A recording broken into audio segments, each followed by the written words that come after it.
IAS अधिकारी रमेश रैनी जी हमारे साथ जुड़ चुके हैं। मैं सर का वेलकम करता हूं। सर नमस्ते, पूरे ग्रुप की तरफ से आपका स्वागत है, हार्दिक अभिनंदन है।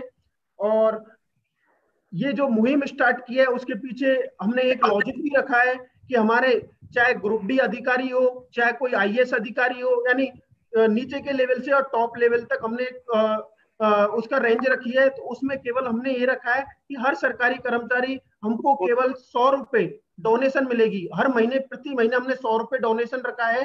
तो उससे मैं आपको बता देता हूँ कि सपोज करो 150 कैंडिडेट हमारे साथ हैं, 150 इंटू 100 15,000 रुपए होते हैं। तो हम ये 15,000 रुपए जितने भी हमारे सरकारी स्कूल है 500 जिलों के, उनमें हम उनको या तो कोई आवश्यक वस्तुएं वो दान में करेंगे, या कोई आवश्यक चीजें पढ़ाई से रिलेटेड, पुस्तक से रिलेटेड ये चीजें हम दान में करेंगे। तो ये हमारा प्रोसेस है। तो उससे क्या है, हर सरकारी स्कूल का एक दूसरे से कनेक्शन होगा। अभी पिछले दिनों कई प्रतियोगिता भी हुई है, उनमें एक दूसरे से खेलकूद जो प्रतियोगिता हुई है उनको भी हम बढ़ावा दे सकते हैं कि क्यों ना हम आसपास के एक तहसील से या एक जिले में अंतर तहसील या अंतर जिला खेलकूद प्रतियोगिता आरंभ की जाए। तो ये थोड़ी छोटी सी मुहिम है, आप सभी का इसमें साथ मिलेगा तो हम जरूर से जरूर इसमें सफलता हासिल करेंगे। और इसमें जो सफलता के लिए हमने जो ऐसा कोई बड़ा अमाउंट नहीं रखा, केवल 100 रुपए रखा है। 100 रुपए प्रति महीना, साल का 1200 रुपये आता है। तो उस 1200 रुपए से, उस 100 रुपए से हम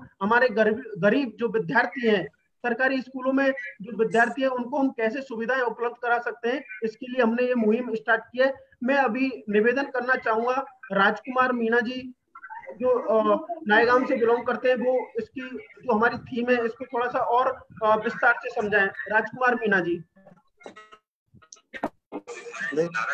साथियों को मेरा बहुत बहुत नमस्कार और जी का इस मुहिम में स्वागत है।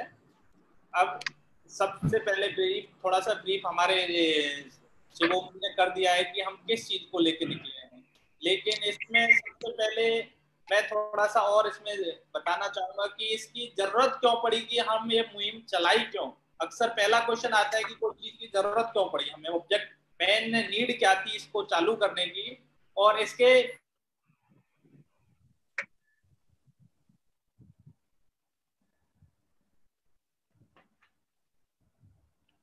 राजकुमार जी आवाज कट रही है। ये पड़ी कि हम हमारे समाज में एक प्लेटफॉर्म है, टेक्नोलॉजी एक ऐसी प्लेटफॉर्म दे दें जिससे कि सब लोग अपने विचार दे पाए, क्योंकि सीनियर लोग जितने भी है उनके पास इतना टाइम नहीं हो पाता कि वो गांव लेवल पे कोई मुहिम को स्टार्ट कर पाए। तो उसके लिए एक पूरा स्ट्रक्चर चाहिए होता है। तो इस प्लेटफॉर्म से हम सभी छोटे और बड़े लोगों का एक विचार लेके इसको क्रियान्वयन पे आगे बढ़ेंगे। इसके साथ ही अब फर्स्ट नीड इसलिए थी कि ज्यादातर हम एजुकेशन पे कभी बात नहीं की, और हर चीज को बढ़ाने के लिए हमें एजुकेशन जरूरी है। और ज्यादातर हमारे लोग गांवों से बिलोंग किए हैं और वहाँ का एजुकेशन सिस्टम सबको पता है, और गवर्नमेंट स्कूलों में थोड़ा सा गरीब बच्चों के लिए बहुत दिक्कतें हैं इस एजुकेशन को बदलने के लिए। इसलिए इसमें एक करके सबको लोगों को जोड़ा जाना है जो इंटरेस्टेड है और जो इस मुहिम में काम करना चाहते हैं। तो इसके बाद इसके ऑब्जेक्टिव क्या है, इसको क्या उद्देश्य लेके चले हैं। हमने शिक्षा का उद्देश्य है, लेकिन इसको हम किस तरह से इसको ग्राउंड लेवल पे करेंगे। सबसे पहला उद्देश्य है कि हमारा जो एक प्लेटफॉर्म है इसमें सभी से विचार लेके क्या प्रॉब्लम्स है एजुकेशन की, इसको कैसे इम्प्लीमेंट करेंगे। इसके लिए हमने सबसे पहले गूगल फॉर्म भरवाया था कुछ लोगों से, तो उससे सुझाव मांगे थे।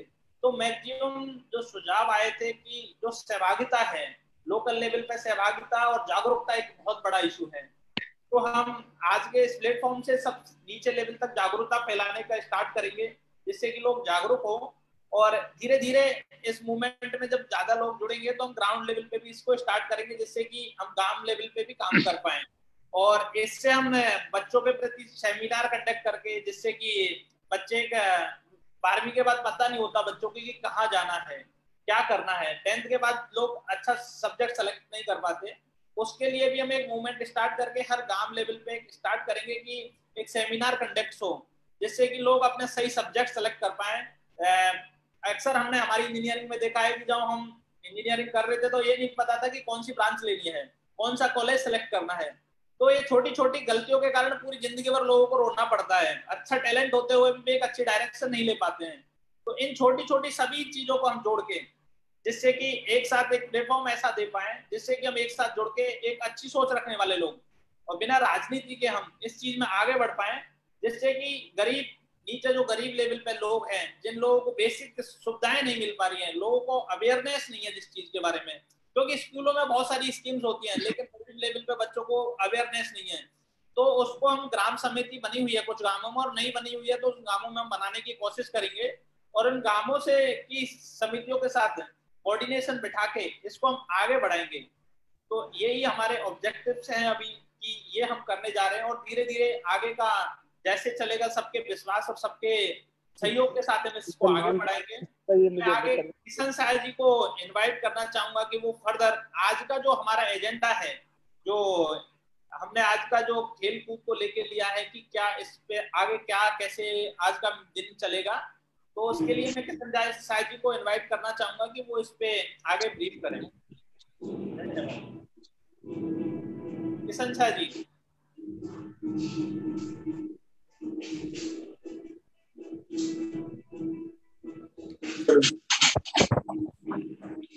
तो F5 कर दो।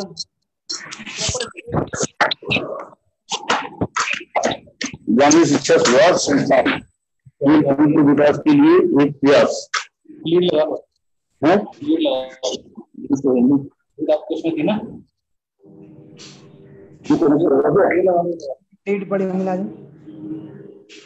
हाँ किशन जी, जी बिल्कुल अच्छे से आ रहा है। कंटिन्यू रखें आप सब।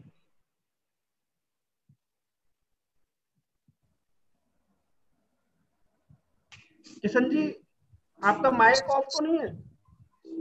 हाँ माइक ऑन म्यूट करो जी। किशन जी आपका माइक अनम्यूट।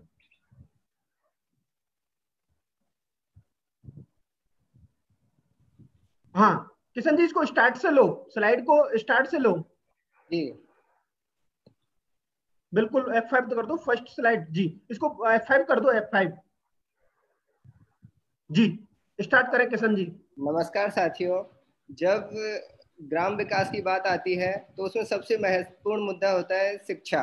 शिक्षा का महत्व बहुत ज्यादा हो जाता है ग्राम विकास में, और शिक्षा के विकास के लिए हमें गांव में शिक्षा के साथ साथ खेल कूद की शिक्षा भी देनी होती है। खेल कूद का भी विकास बहुत महत्वपूर्ण होता है। तो आज की मीटिंग का जो एजेंडा है हमारा, उसमें हम इसी चीज के बारे में जानेंगे कि ग्रामीण स्कूलों में खेलकूद के क्या नियम कानून है, कि क्या सुविधाएं होनी चाहिए स्कूलों में, सरकार खेलकूद के विकास के लिए कैसे प्रयास करती है, वर्तमान में स्कूलों में क्या है कि किस प्रकार से स्कूलों में खेलकूद के विकास में क्या क्या समस्याएं आ रही हैं, इसके बारे में भी हम जानेंगे। और खेलकूद के विकास के लिए स्कूलों को क्या करना चाहिए, जो स्कूल हैं उनके प्रयास किस तरह होने चाहिए वो भी समझना है। खेलकूद के विकास के लिए ग्राम विकास समितियों की क्या भूमिका हो सकती है, इसके बारे में भी हमको मतलब चर्चा करनी है आज। और श्री रमेश रैनी जी से हम अपेक्षा करेंगे कि उनके सुझाव जो है वो खेलकूद की योजनाएं कैसे जमीनी स्तर पर लागू हो, इस बारे में हमें थोड़ा ज्ञान कराएं। खेलकूद के लिए कैसे मतलब बढ़ावा दिया जा सकता है, इसके बारे में हमें थोड़ा बताएं। लड़कियों को खेलकूद में जो अभी बहुत बुरी हालात हैं कि लड़कियों को खेलकूद में गांवों से आगे नहीं आ पाती हैं, तो उनको कैसे बढ़ावा दिया जाए।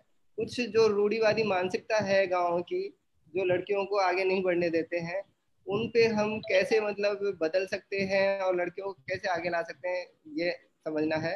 सरकारी नौकरियों में जो स्पोर्ट्स कोटे से क्या क्या अवसर हैं, इसके बारे में भी हम समझ सकते हैं। धन्यवाद। बहुत बहुत धन्यवाद किशन जी, आपको जो इतनी अच्छे प्रेजेंटेशन के थ्रू आपने हमको चीजें शेयर की। अब मैं एक एक करके जो हमारे जो प्रिंसिपल जी है और अध्यापक जी है उनको मैं लेना चाहूंगा। पहले मैं मेरे को थोड़ा सा आइडिया बता दें, मेरे को जो भी कैंडिडेट ग्रुप से जुड़े हुए हैं मेरे को व्हाट्सएप पे बता दें कि हमारे प्रिंसिपल जुड़ चुके हैं। एक्चुअली क्या है, मेरे को डबल स्क्रीन हो रही है तो उस पर दिख नहीं पा रहा, तो सारे लोग मेरे को व्हाट्सएप नंबर पे बता दें कि हमारे प्रिंसिपल सर या अध्यापकगण या स्टूडेंट जुड़ चुके हैं, तो मेरे को पर्सनल व्हाट्सएप नंबर पे बता दें। अभी मैं हमारे जो प्रिंसिपल जी है राजकीय उच्च माध्यमिक विद्यालय सिकरौदा मीणा धर्मेंद्र बंसल जी से निवेदन करना चाहूंगा कि 2 मिनट में आपकी बातें रखें कि हम कैसे उस स्कूल में खेलकूद प्रतियोगिता करवा सकते हैं, क्या क्या आपके साथ डिफिकल्टीज आ रही है, क्या क्या चुनौतियां हैं। तो मैं निवेदन करना चाहूंगा श्री धर्मेंद्र बंसल जी।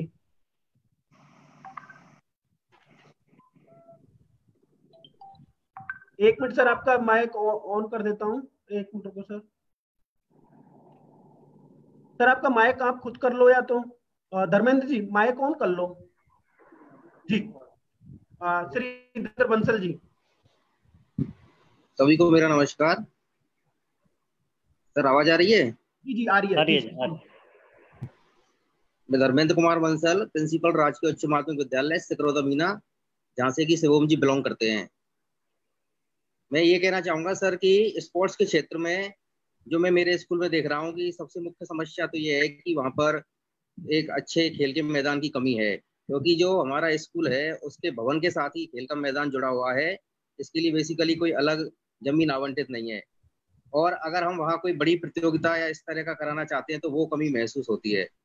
साथ ही स्पोर्ट्स के लिए जो बेसिक इक्विपमेंट्स चाहिए उनकी भी मैंने कमी वहाँ महसूस की है, क्योंकि अभी मुझे वहाँ 7-8 महीने ज्वाइन किए हुए हैं, तो ये सारी मैंने कमी देखी है। हालांकि हमारे यहाँ ग्राम विकास समिति और शिवम जी बहुत अच्छा काम कर रहे हैं, स्कूल के क्षेत्र में बहुत ज़्यादा ध्यान दे रहे हैं, इनके द्वारा समय समय पर सहयोग भी दिया जा रहा है, और हम भी सरकार से जो भी ग्रांट्स मिल रही हैं उसके तहत बेसिक प्रयास कर रहे हैं कि स्पोर्ट्स के क्षेत्र में हमारे स्कूल का नाम अच्छा रोशन हो। और बेसिकली मैंने देखा है कि लड़कियां इस क्षेत्र में अपने आप को थोड़ा सा पीछे महसूस करती हैं, वो किसी भी एक्टिविटी में पार्टिसिपेट करने में हिचकिचाती है। तो हम उनको मोटिवेट करते हैं कि आपको भी ब्लॉक स्तर पर, तहसील स्तर पर, डिस्ट्रिक्ट स्तर पर होने वाली प्रतियोगिताओं में पार्टिसिपेट करना है और अपने क्षेत्र का, गांव का नाम रोशन करना है। जी सर। बहुत बहुत धर्मेंद्र बंसल जी।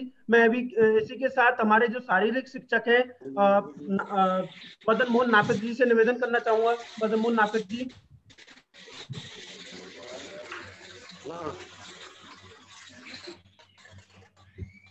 हाँ मदन मोहन जी, सर बोलो।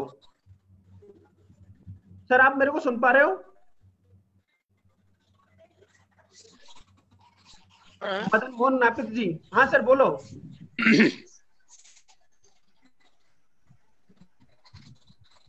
मदन मोहन नापित जी।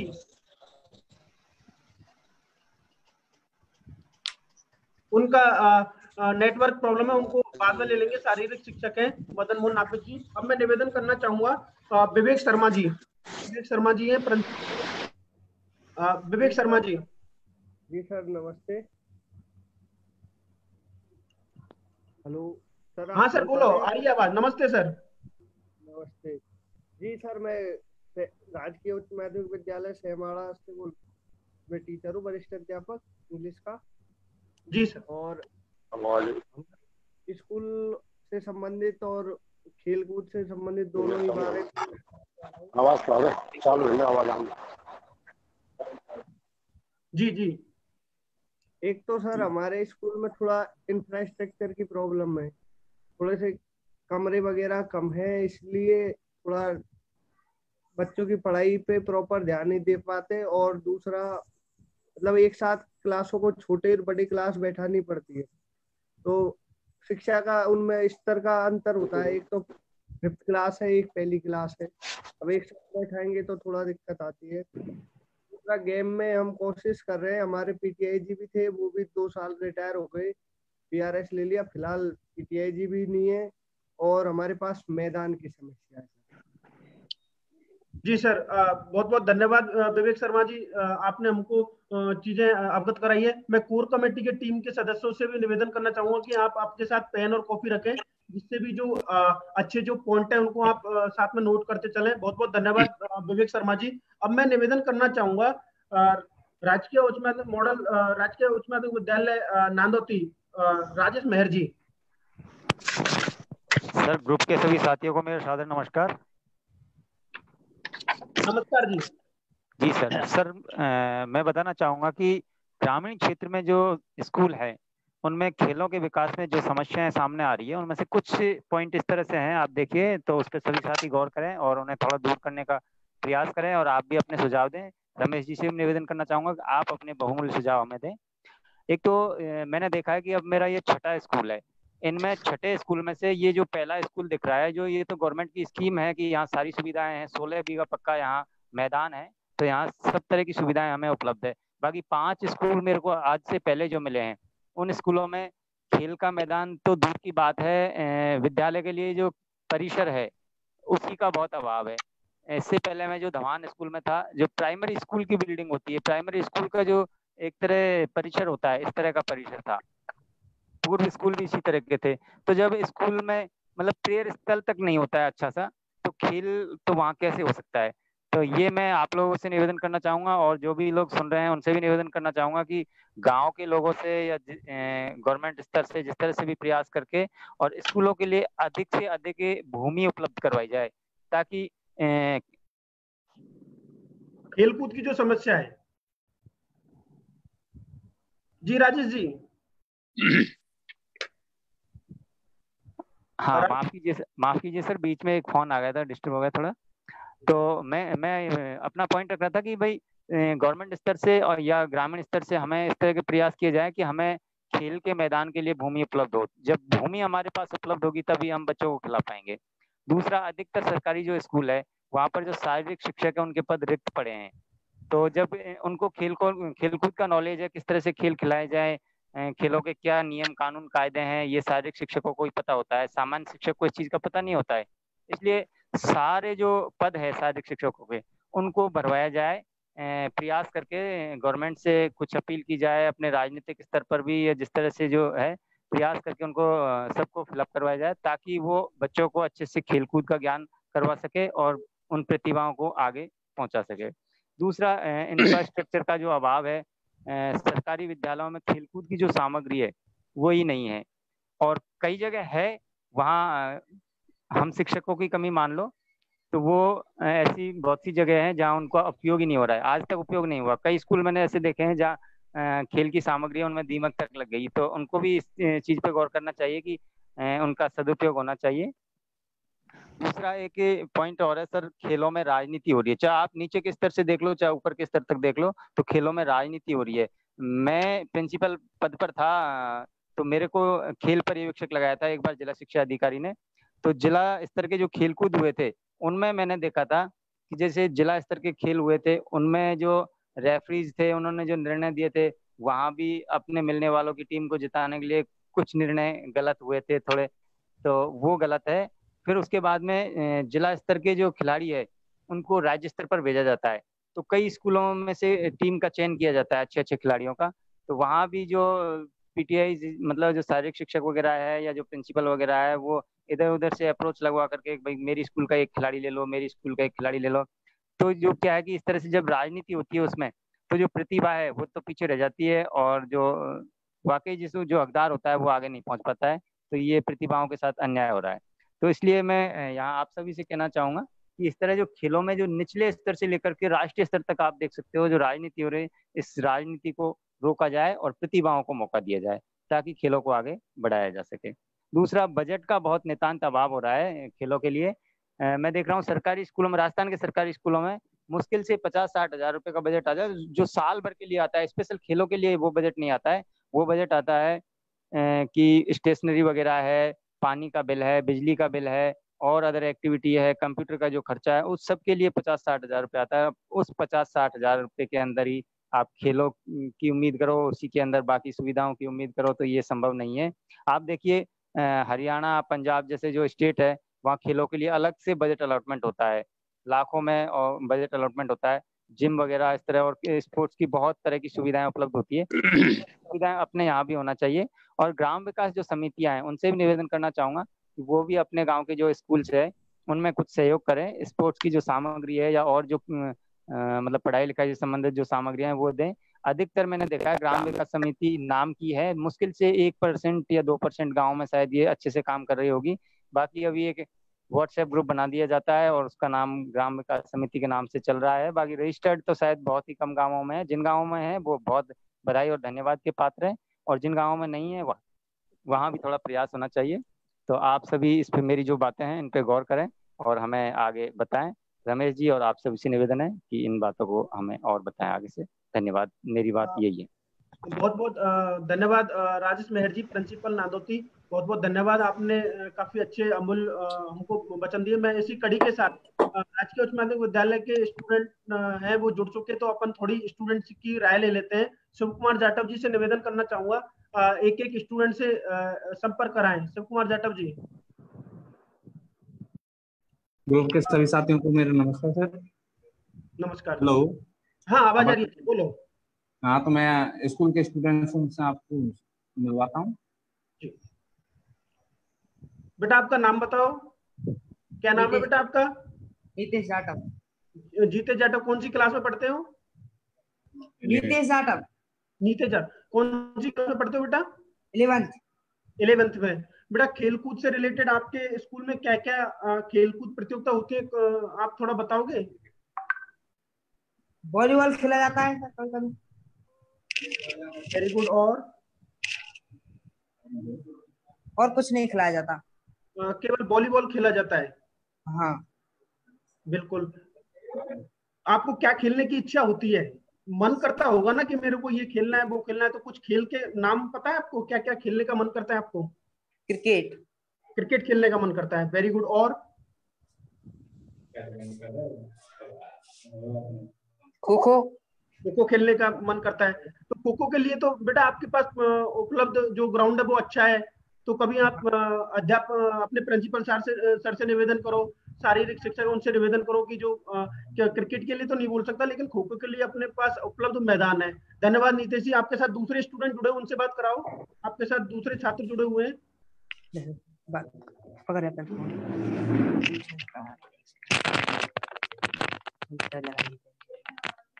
बेटा आपका नाम बताओ पहले, नाम और कक्षा।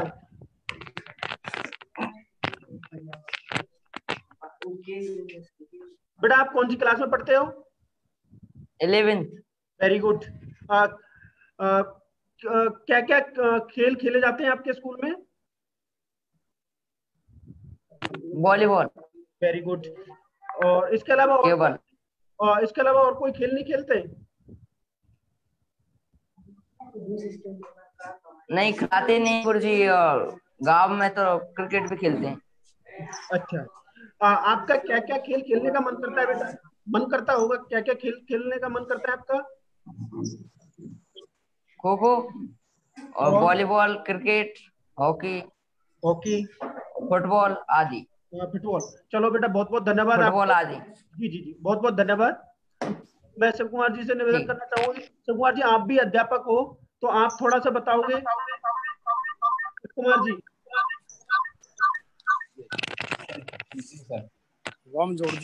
शिव कुमार जी, जी आप भी एक अध्यापक हो, भाई मारिए या मनाया बच्चों ने अपन को चीजें बताई है, आप 2 शब्द बोलोगे शिव कुमार जी? सर मैं बोलना चाहूंगा कि अधिकतर स्कूलों की ये स्थिति है कि उनमें अधिकतर तो खेल का मैदान ही नहीं है, और दूसरी बात स्पोर्ट्स के नाम पर कोई भी बजट आवंटित नहीं होता है। ओनली 50,000 रुपए स्टेशनरी, स्कूल के सारे खर्चों के लिए ओनली 50,000 आते हैं, जिनसे मुश्किल से स्टेशनरी वगैरह का कार्यालय खर्चा ही चल पाता है। स्पोर्ट्स के लिए किसी भी प्रकार की कोई भी मदद सरकार की तरफ से हमें प्राप्त नहीं होती, जिससे कि हम बच्चों के लिए कुछ सामान खरीद सकें, क्योंकि छोटा मोटा सामान ही खरीद पाते हैं 2-4 हजार रुपए का मुश्किल से। जी शिव कुमार जी आप बताओगे कौन से स्कूल में आप अध्यापक हो? आपके जी मेरा स्कूल है राजकीय माध्यमिक विद्यालय कोटा छावर करौली।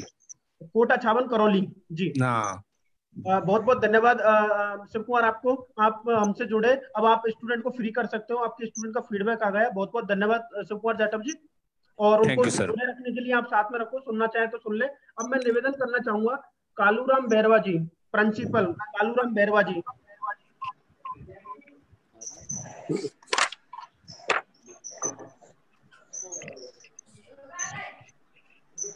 कालूराम बैरवा जी, प्रिंसिपल डेकवा स्कूल। कालूराम बैरवा जी सुन पा रहे हो सर?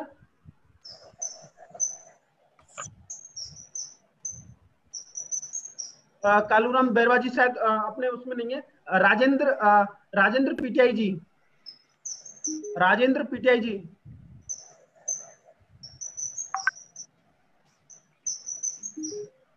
राजेंद्र पीटीआई जी। हम खाई हो गया तन अभी थोड़ी देर बाद कट से करके कुछ कर दियो ना। चलो कोई नहीं, नेक्स्ट में निवेदन करना चाहूंगा Rajesh Kumar ji, principal Milakpur. Rajesh Kumar ji, principal Milakpur. Sir नमस्कार। नमस्कार जी। आवाज सुन पा रहे हैं मेरी आप? हाँ हाँ बिल्कुल सुन पा रहे हैं जी, बोलो। हाँ सर, मैं राजेश शर्मा मिलकपुर बयाना भरतपुर से हूँ। सर अभी तक मैंने जो वार्ता आपकी सुनी और उसमें निश्चित रूप से सरकारी विद्यालयों की यदि अपन बात करें, जो सरकारी विद्यालय की बात कर सकते हैं अपन, तो इसमें हो ये रहा है कि सरकारी व्यवस्थाओं के नाम पर, सरकारी नाम पर, व्यवस्थाओं के नाम पर तो कुछ नहीं है। बजट कोई विशेष होता नहीं है, लेकिन हेलो, हाँ सर बोलो, आप तो आवाज आ रही है कंटिन्यूअस। हाँ, लेकिन क्या है कि अपने स्तर पर हम जो कुछ भी कर सकते हैं वो करने का प्रयास करते हैं। सारी शिक्षक मेरे विद्यालय में नहीं है और कैंपस में ही एक जगह है खेलने की। इसके साथ साथ हमारा जो स्कूल का जो प्ले ग्राउंड है, जो प्ले ग्राउंड है हमारा, वो 7 बीघा जमीन है, वो उस पर गांव के दबंगों ने कब्जा कर रखा है। तो फील्ड जो है प्रॉपर हमारी वो हमें मिल नहीं पा रही है और सारी शिक्षक का पद रिक्त है। सबसे बड़ी जो समस्या है इस विषय में, हेलो, हाँ सर बोलो, आप तो आवाज आ रही है जी। हाँ, तो वो क्या है कि अभी पेरेंट्स में और गांव के लोगों में जागरूकता का अभाव निश्चित रूप से है, इसमें कोई शक नहीं है। यदि अपन लोग जागरूक हों, एक अवेयरनेस कैंपेन चलाएं गांव में, तो उस अवेयरनेस कैंपेन के थ्रू कुछ व्यवस्थाएं, ग्राम समिति और कुछ विद्यालय प्रशासन मिलकर के अपन यदि प्रयास करें, तो सरकार के भरोसे यदि अपन रहेंगे तो शायद हो सकता है कि अपन बहुत ज्यादा इस क्षेत्र में प्रगति नहीं कर पाए। लेकिन हम लोगों का, आप लोगों का, सबका हमारा ये मोटो जो है कि खेल कूद को बढ़ावा दे, इसके लिए ग्राम समिति और विद्यालय प्रशासन यदि अवेयर हो तो हम कुछ कर सकते हैं। और सारे शिक्षकों के पद निश्चित रूप से होना ही चाहिए गवर्नमेंट स्कूल में, तभी वो कुछ करा पाएंगे। क्यों अन्य स्कूलों को जो टीचर्स होते हैं उनको तो कोई ऐसी नॉलेज होती नहीं है इस विषय में, किस खेल में क्या खिलाना है, क्या करना है, कैसे करना है, ये सारी चीजें हैं सर। चलो बहुत बहुत धन्यवाद सर। राजेश शर्मा जी, प्रिंसिपल मिलकपुर, आपने चीजें अवगत कराई है। ज्यादातर जो कंडीशन है वो यही है कि प्रॉपर स्कूल में खेल के मैदान नहीं है, तो हम सभी को उन खेल के मैदानों के लिए कार्य करना चाहिए। और जब तक हमको खेल के मैदान नहीं मिल जाते, तब तक हमारे पास जो सुविधाएं हैं उनका उपयोग लेना चाहिए। मैं मानता हूं कि अपन खो खो, कबड्डी, वॉलीबॉल, बिल्कुल बिल्कुल, इनको तो हम इजीली खिला सकते हैं। धन्यवाद राजेश शर्मा जी। मैं अब निवेदन करना चाहूंगा, हमारे साथ एडीएम श्री दुलीचंद मीणा जी भी जुड़ चुके हैं। एडीएम दुलीचंद मीणा जी भी जुड़ चुके हैं। अब मैं निवेदन करना चाहूंगा अपने नेक्स्ट, मेरे साथी व्हाट्सएप पे जरूर बताएं, अभी मेरे पास पेंडिंग है। राजेंद्र पीटीआई जी है क्या? राजेंद्र पीटीआई जी, राजेंद्र पीटीआई जी मेरी आवाज सुन पा रहे हो? और अपने साथ नेशनल प्लेयर भी जुड़ चुके हैं, डॉक्टर आशा मीणा, नेशनल प्लेयर है, आशा मीणा जी भी जुड़ चुकी है अपने साथ में। मैं निवेदन करना चाहूंगा कालूराम बैरवा जी, प्रिंसिपल डेकवा,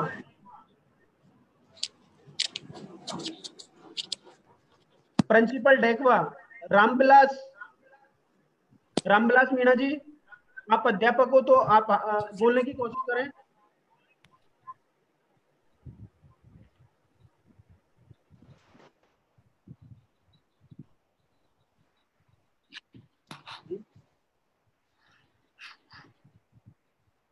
नेक्स्ट मेरे साथी मेरे को बता दें अपने व्हाट्सएप ग्रुप में। हाँ, मैं निवेदन करना चाहूंगा डॉक्टर आशा मीणा जी को कि वो एक खेलकूद प्रतियोगिता से जुड़ी हुई है, उन्होंने नेशनल मेडल हासिल किए हैं। मैं निवेदन करना चाहूंगा डॉक्टर आशा मीणा जी, 1 मिनट में आपका माइक ऑन कर देते हैं, 1 मिनट। हाँ जी, आशा जी। ग्रुप के सभी सम्मानित सदस्यों को नमस्कार। मैं आशा मीणा वर्तमान में government senior secondary school Ajmer में कार्यरत हूँ। मैंने स्पोर्ट्स एजुकेशन में पीएचडी किया है। सबसे पहले मैं आप सभी को धन्यवाद देना चाहती हूँ कि आपने ग्रामीण शिक्षा सुधार के लिए मेरे विचार रखने का अवसर दिया। जैसा कि आज का विषय है सरकारी स्कूलों में खेलकूद व्यवस्था। सरकारी विद्यालयों में सरकार के द्वारा बजट ग्रांट होना, ये फर्स्ट ऑफ ऑल टॉपिक है। सरकारी विद्यालयों में खेलकूद के लिए बजट दिया ही नहीं जाता, तथा थोड़ा बहुत अगर आता भी है तो वह बजट स्कूल के संस्था प्रधान द्वारा अदर कार्यों में खर्च कर दिया जाता है। इसीलिए स्पोर्ट्स के लिए अलग से बजट आना अनिवार्य होना चाहिए। सेकंड है शारीरिक शिक्षा सब्जेक्ट कंपलसरी होनी चाहिए, जो कि अभी कंपलसरी नहीं है, अभी ऑप्शनल की तरह पढ़ाई जाती है। अगर ये सब्जेक्ट कंपलसरी होगा तो खेलकूद का विकास ज्यादा होगा। शारीरिक शिक्षा का सब्जेक्ट चलना चाहिए। जब स्कूल में सब्जेक्ट चलेगा तो अपने आप खेल का स्तर बढ़ेगा।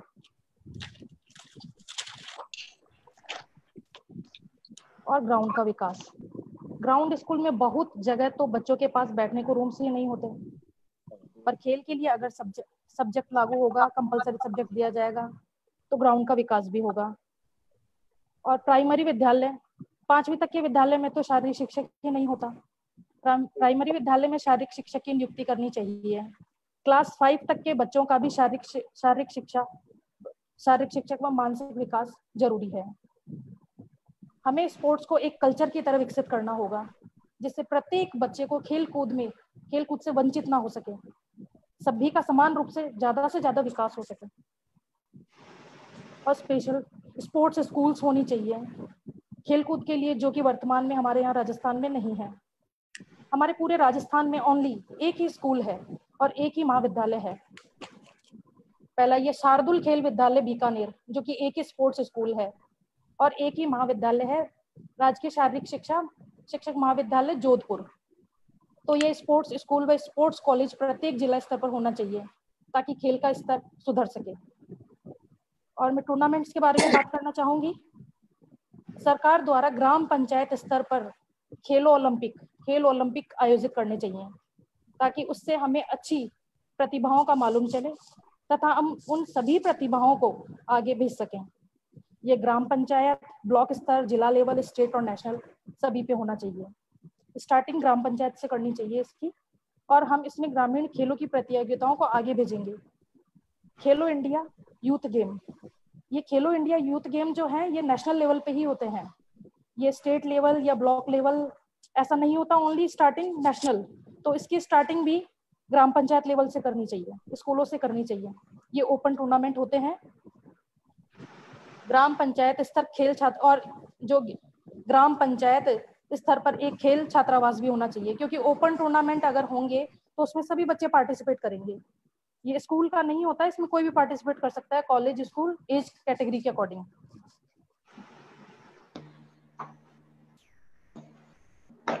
ग्राम पंचायत स्तर पर एक, क्योंकि स्कूल्स के तो ग्राउंड स्कूल वाले बच्चे ही यूज कर सकते हैं और अदर बच्चे तो उस चीज से वंचित रह जाते हैं।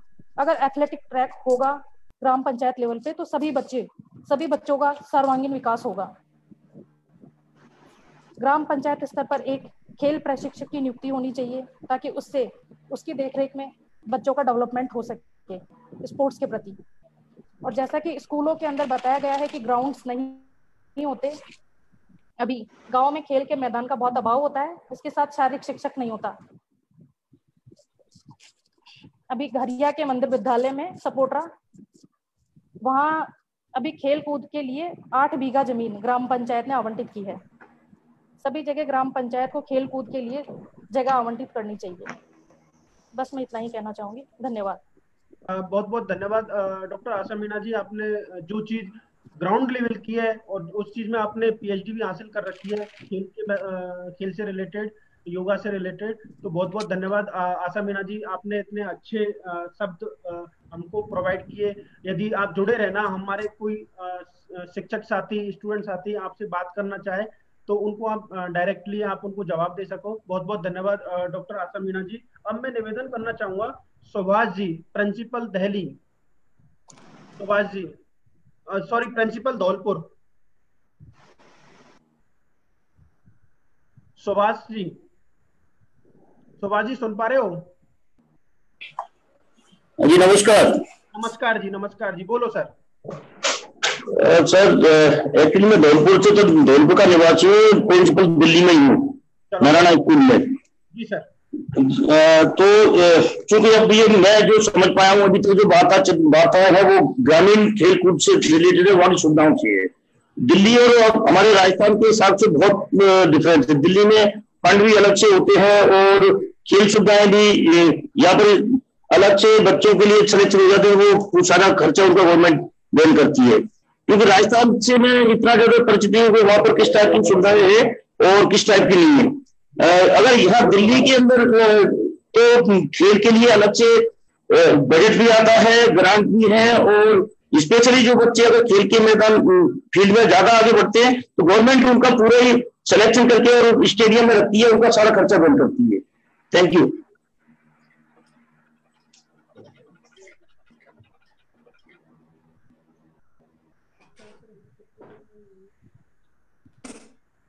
शिवम जी आपका माइक ऑफ है।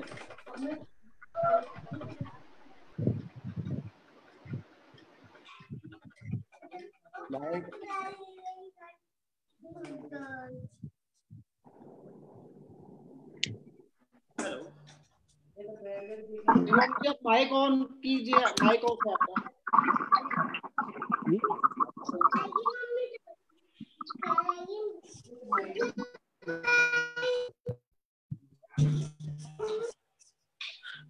मुहिम को आगे बढ़ाएं प्लीज। हेलो राजकुमार जी, आप देखिए, आप हैंडल कीजिए। शिवम जी आपकी आवाज नहीं आ रही है। राजकुमार जी, शिवम की आवाज। शिवम जी कहीं गए हैं इसलिए। नहीं, मेरी आवाज आ रही, सॉरी मैंने म्यूट कर दिया था, सॉरी। राजकमल बिनोरी जी, आप अध्यापक हो, आपकी बात रखें केवल 2 मिनट में। राजकमल बिनोरी जी। नमस्कार सभी साथियों को। सबसे पहले तो माफी चाहूंगा कि आप समय से जुड़ नहीं पाया, और जैसे कि आप ये मैडम ने बताई थी खेल से संबंधित काफी समस्या है, मैं तो यहीं से जुड़ा और यहीं से मैंने शुरू किया था। 2 मिनट आपका लूंगा, 2 मिनट में अपने शॉर्ट में अपनी बात खत्म करूंगा। ग्रामीण स्तर पर खेल से संबंधित समस्या सबसे बड़ी यही आती है, जो कि पहले भी कई साथी हमारे बता चुके हैं। पहले बात तो ग्रामीण सोच। ग्रामीण स्तर पर सबसे ज्यादा की गांव के लोगों की सोच होती है ये रहती है कि बच्चे पढ़ाई में ध्यान कम देते हैं, खेल कूद में लगा देते हैं। संसाधनों की कमी तो रहती है, सामग्री नहीं हो पाती, संसाधन नहीं हो पाती और समय भी नहीं मिल पाता। लेकिन फिर भी यदि कोई अध्यापक कोशिश करे बच्चों को खिलवाने की, प्रतियोगिता में, टूर्नामेंट में भाग लेने की, आगे तक लेके जाए, तो फिर गांव वाले भी ऐसे सोचने लग जाते हैं कि मास्टर पढ़ाते तो है नहीं, पता नहीं क्या खेल खिलवाने में लग रहे हैं हमेशा। तो इस प्रकार की समस्याओं का कई सामना करना पड़ता है। दूसरी बात रही संसाधनों की कमी, तो संसाधन इतने कम रहते हैं ग्रामीण स्तर के स्कूलों में कि कोई भी टीचर या फिर प्रिंसिपल या मास्टर उस प्रकार की सुविधा नहीं दे पाता बालकों को। हालांकि प्रतिभाएं है, ऐसी बात नहीं है कि ग्रामीण स्तर में प्रतिभा नहीं है, बहुत अच्छी अच्छी प्रतिभाएं हैं, और यदि उनको अच्छी तरीके से मार्गदर्शन दिया जाए और अच्छी तरह से उनको सुविधाएं दी जाए तो आगे तक खेल में अपना नाम रोशन कर सकते हैं ग्रामीण स्तर पे। लेकिन वही बात है कि एक तो बजट नहीं आ पाता, और बजट स्पेशल कोई खेल के लिए ग्रामीण स्तरों में अभी तक कोई बात नहीं है। तो सरकार को इस प्रकार की कोई स्पेशल व्यवस्था करनी चाहिए ताकि बच्चों को खेल के प्रति रुझान बढ़ा सके। दूसरी बात रही कि हमारे यहाँ प्रशिक्षित शारीरिक शिक्षकों की काफी कमी है। शारीरिक शिक्षक हालांकि है, सीनियर विद्यालय में तो है, लेकिन जो उच्च प्राथमिक माध्यमिक विद्यालय उनमें कई जगह पीटीआई टीचर नहीं है। और जो यूपीएस विद्यालय यानी कि प्राथमिक शिक्षा के अंदर, तो वहाँ एक नियम बना रखा है कि जिन विद्यालयों में 120 से अधिक छात्र संख्या है वहीं पे पीटीआई लगा सकते हैं, जबकि इस प्रकार का कोई नियम नहीं होना चाहिए। पीटीआई की आवश्यकता हर स्कूल है। जहाँ 120 मान लीजिए 119 भी विद्यार्थी है तो वहाँ पीटीआई क्यों नहीं है भाई, वहाँ पीटीआई होना चाहिए ना। तो इस प्रकार की कई विडंबनाएं हैं जो जिसकी वजह से खेल प्रतिभा अधिक सवर नहीं पाती।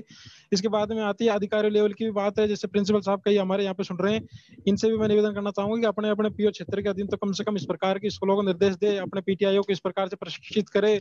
यदि नहीं है तो आगे इनके लिए पत्र लिखे कि आगे से इसको सुविधा मिले, ताकि अपने अधीन 5-6 जितने भी विद्यालय आते हैं उनमें तो कम से कम व्यवस्था सुचारू रूप से कर सके। एक छोटे स्तर से शुरुआत करेंगे तभी आगे तक बात पहुंच पाएगी। सारे प्रिंसिपलों को, सारे सरकार तक तो अपने आवाज पहुंच भी नहीं सकती, लेकिन जो अधिकारी अपने साथ जुड़े हुए हैं और जो प्रिंसिपल साहब अपने साथ जुड़े हुए हैं, कम से कम वो 8-8, 10-10 स्कूलों को भी इस प्रकार से ध्येय बनाकर, कसम खाकर यदि शुरुआत करना चाहे तो काफी हद तक मैं समझता हूँ किस प्रकार अपन सफल हो सकते हैं। जी शिवम जी। बहुत बहुत धन्यवाद राजकमल बिनोरी जी। मैं निवेदन करना चाहूंगा राजेंद्र जी, पीटीआई। जी सर। राजेंद्र जी पीटीआई जी। जी सर, बोल रहा हूँ। जी बोलो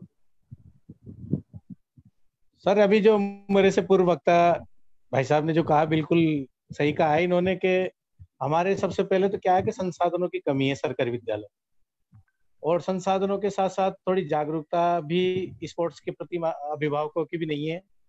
और फिर भी यदि हम मतलब प्रतिकूल परिस्थितियों में भी अगर प्रैक्टिस करवाते हैं या खेल खिलाते हैं तो फिर आगे जाकर तो विभागीय अड़चने, जिसमें मुख्य जो बात है वो बजट की है कि टीमों को लाने ले जाने के लिए फिर प्रधानाचार्य जी को भी फिर अपने जो भावनाओं को दबा करके उसको टीम को भेजना पड़ता है, ताकि वो विद्यालय के खर्चे भी उसके हिसाब से वो नहीं हो पाते हैं। और पर्याप्त बजट के अभाव में जो है हम टीम को ज्यादा आगे तक नहीं ले जाते, और माता पिता भी इतने जागरूक नहीं है। बच्चे का अगर राज्य स्तर पे सिलेक्शन हो जाता है या नेशनल पे हो जाता है तो वो पढ़ाने को ज्यादा महत्व देते हैं, न कि उसे आगे बढ़ाने में। तो उसको मोटिवेट हम करते हैं, लेकिन इतनी जागरूकता नहीं है। फिर दूसरी बात, एक अच्छी खबर है कि इस सरकार ने 2% आरक्षण जो किया है खेलों के लिए, तो जब से थोड़ा इसमें मूवमेंट बढ़ा है और इसमें खिलाड़ियों का, बच्चों का जो है, छात्रों का रुझान भी खेल की तरफ आया है, ये अच्छे संकेत हैं। और आने वाले समय में भी जो है स्पोर्ट्स का आगे होगा इसी प्रकार से। लेकिन सबसे बड़ी चीज है, और भामाशाह जो है, यदि भामाशाहों का योगदान मिलता रहे तो निश्चित वो कोई इतनी बड़ी बात नहीं है कि स्पोर्ट्स में हम आगे बढ़ सकते हैं। क्योंकि सबसे अहम जो कड़ी है भामाशाह, क्योंकि सरकारी विद्यालय में पर्याप्त बजट नहीं होता है, पर्याप्त बजट का अभाव हमारे लिए जो है कोड में खाज का काम करता है। इसलिए अभी के प्रधानाचार्य महोदय भी सुन रहे हैं, तो मेरा भी कहना यही है कि वास्तव में सही है बात, उनके सामने भी समस्याएं होती हैं, उन्हें भी साल भर जो है पर्याप्त बजट से उससे पूरा विद्यालय चलाना होता है, परीक्षाएं करवानी होती है, अन्य सुविधाएं जुटानी होती है। लेकिन फिर भी अगर मतलब वो हमें सपोर्ट करते हैं, मेरा प्रधानाचार्य जी की बात मैं बता दूं आपको, पूरा सपोर्ट है उनका, उनकी तरफ से कोई दिक्कत नहीं है। और मेरे जो गांव के लोग हैं उनकी तरफ से, इसलिए विगत पर्सनल बात है थोड़ी, बाकी विगत जो है काफी वर्षों से मेरा जो है विद्यालय जिला स्तर पर भी विनर और या रनर रहता है। बास्केटबॉल में बच्चे लगातार 5 साल से विनर हो रहे हैं, और मैं अन्य खेल में भी टीमें लेके आऊँ। लेकिन समस्या वही आती है, अभी नए विद्यालय में शिफ्ट हुई है, हमारा विद्यालय नए भवन में आया है, उसमें भामाशाहों का बहुत बड़ा योगदान है। और हमारे जो कर्मचारी, जो छात्र है हमारे, जो विद्यालय में पढ़ करके आज अच्छी सर्विस में है, उन लोगों का बहुत महत्वपूर्ण योगदान है, गांव वालों का भी बहुत महत्वपूर्ण योगदान है। तो अच्छे जो संकेत प्राप्त होने लगे, तो इस ओर मेरी भी ये भावना है और मेरी भी हिम्मत बढ़ी है कि मैं भी इस ओर आगे काम करूंगा। अभी भी थोड़ा हमारे जो एम्प्लॉइज हैं उन्होंने कहा कि बास्केटबॉल का कोर्ट ही बनाया जाए, तो उस संबंध में भी चर्चाएं चल रही है एसडीएमसी की मीटिंग लेकर के, और आईएन से उसका एस्टिमेट बना करके एक बास्केटबॉल का अगर मैदान डेकवा में मेरे विद्यालय में बनता है तो ग्रामीण क्षेत्र में ये एक बहुत बड़ा काम होगा। शायद ग्रामीण क्षेत्र में सवाई माधोपुर जिले में कहीं भी बास्केटबॉल का ग्रामीण स्कूल में मैदान नहीं है, कोर्ट नहीं है। बहुत बहुत धन्यवाद राजेंद्र जी, बहुत बहुत धन्यवाद। आपने बहुत ही अमूल्य जो ग्राउंड लेवल की जो समस्या है उनसे अवगत कराया है, क्या उनका समाधान है। देखो आपने एक अच्छी बात बोली है कि हम सरकार के भरोसे ना रहें, बिल्कुल आपकी अच्छी बात है। हम धीरे धीरे 100 रुपए, 1000 रुपए मिला के हम भामाशाह जनरेट करें, उससे जो हमारी प्रेजेंट की जो समस्या है उनको हम दूर कर सकते हैं। बहुत बहुत धन्यवाद राजेंद्र जी, जो आपने बहुत अच्छे विचार हमारे साथ शेयर किए। अब मैं निवेदन करना चाहूंगा, कांता मीणा जी प्रिंसिपल है, कांता मीणा जी प्रिंसिपल है पढ़ाना स्कूल। कांता मीणा जी, मैडम सुन पा रहे हो? हेलो जी मैम। नमस्ते मैडम।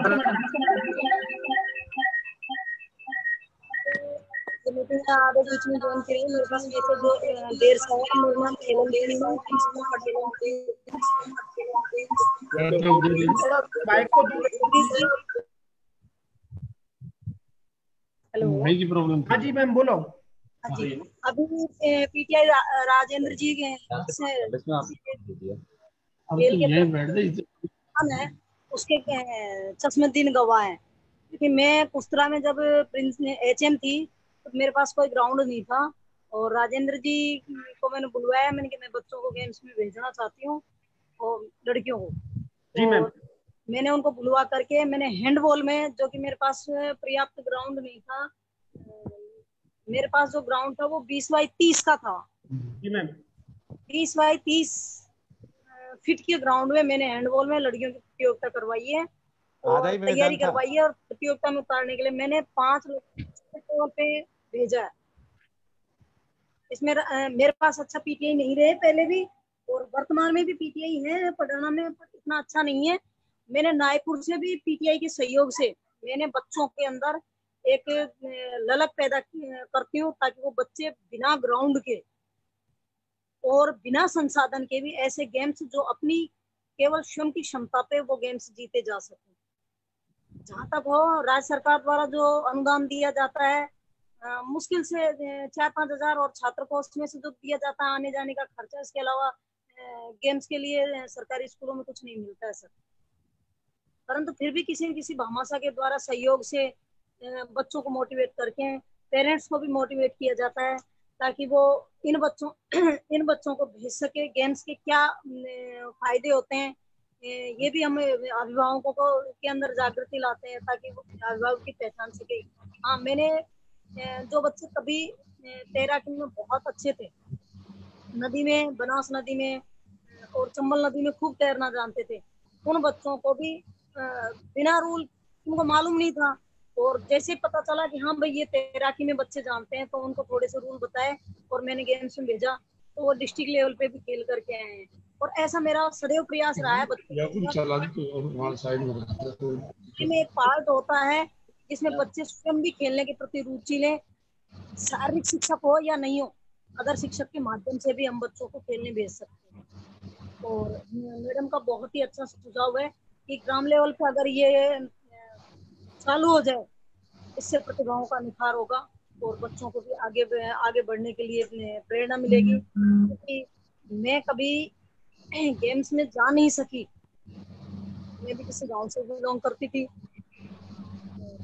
सभी गेम्स में मेरी रुचि थी, तो उसको ध्यान में रखते हुए बच्चों के साथ कैसा रहना चाहिए अपने गेम्स के प्रति, ये सारी चीजें मेरे मानस पटल पे घूमती रहती है। और मैं सदैव, अगर कोई पीटीआई नहीं हो,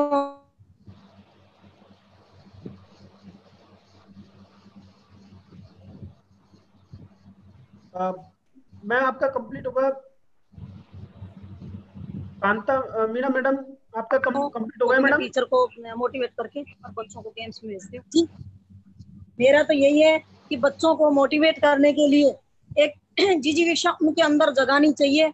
स्वतः ग्राउंड नहीं हो, संसाधन नहीं हो, फिर भी वो गेम्स चालू कर सकते हैं। दौड़ है, लंबी कूद है, ऊंची कूद है, खो खो है, ऐसे गेम्स में उनमें दौड़ की जरूरत नहीं पड़ती।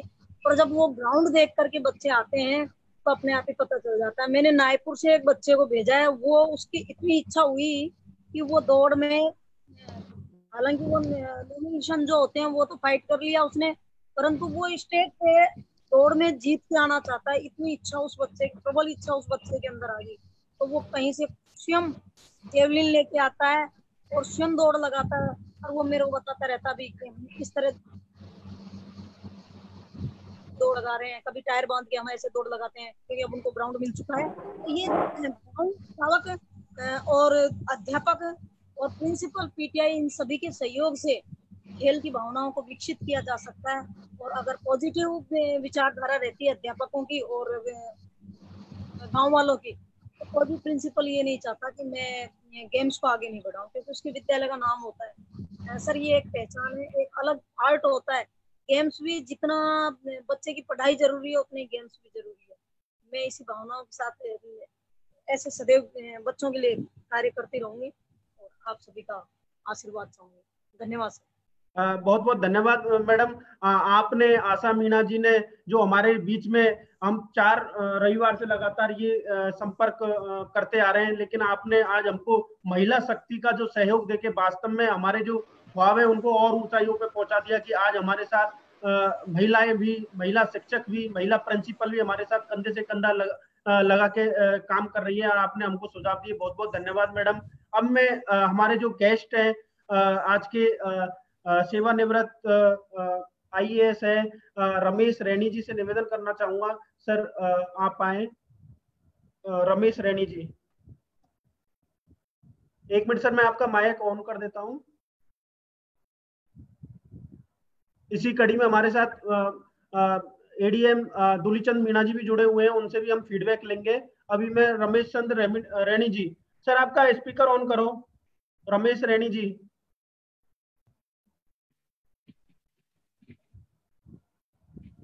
सर आपका स्पीकर ऑन करो।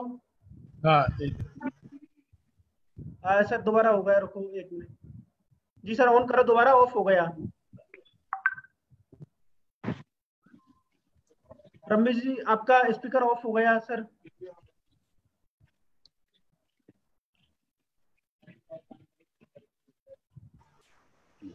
हाँ, आवाज आ रही? बिल्कुल सर आवाज आ रही है। आपका स्वागत है सर, आपका अभिनंदन है। आपको हमने बहुत वेट करवाया है, लेकिन हमने जो मुहिम स्टार्ट किया उसके पीछे यही था कि पहले हम लोगों की समस्याओं को सुना जाए, उसके बाद में समाधान दिया जाए। तो इसलिए आपको बहुत वेट करना पड़ा सर, इसके लिए हम क्षमा मांगते हैं आपसे। तो सेवानिवृत्त श्री रमेश जी सर। सभी को नमस्कार।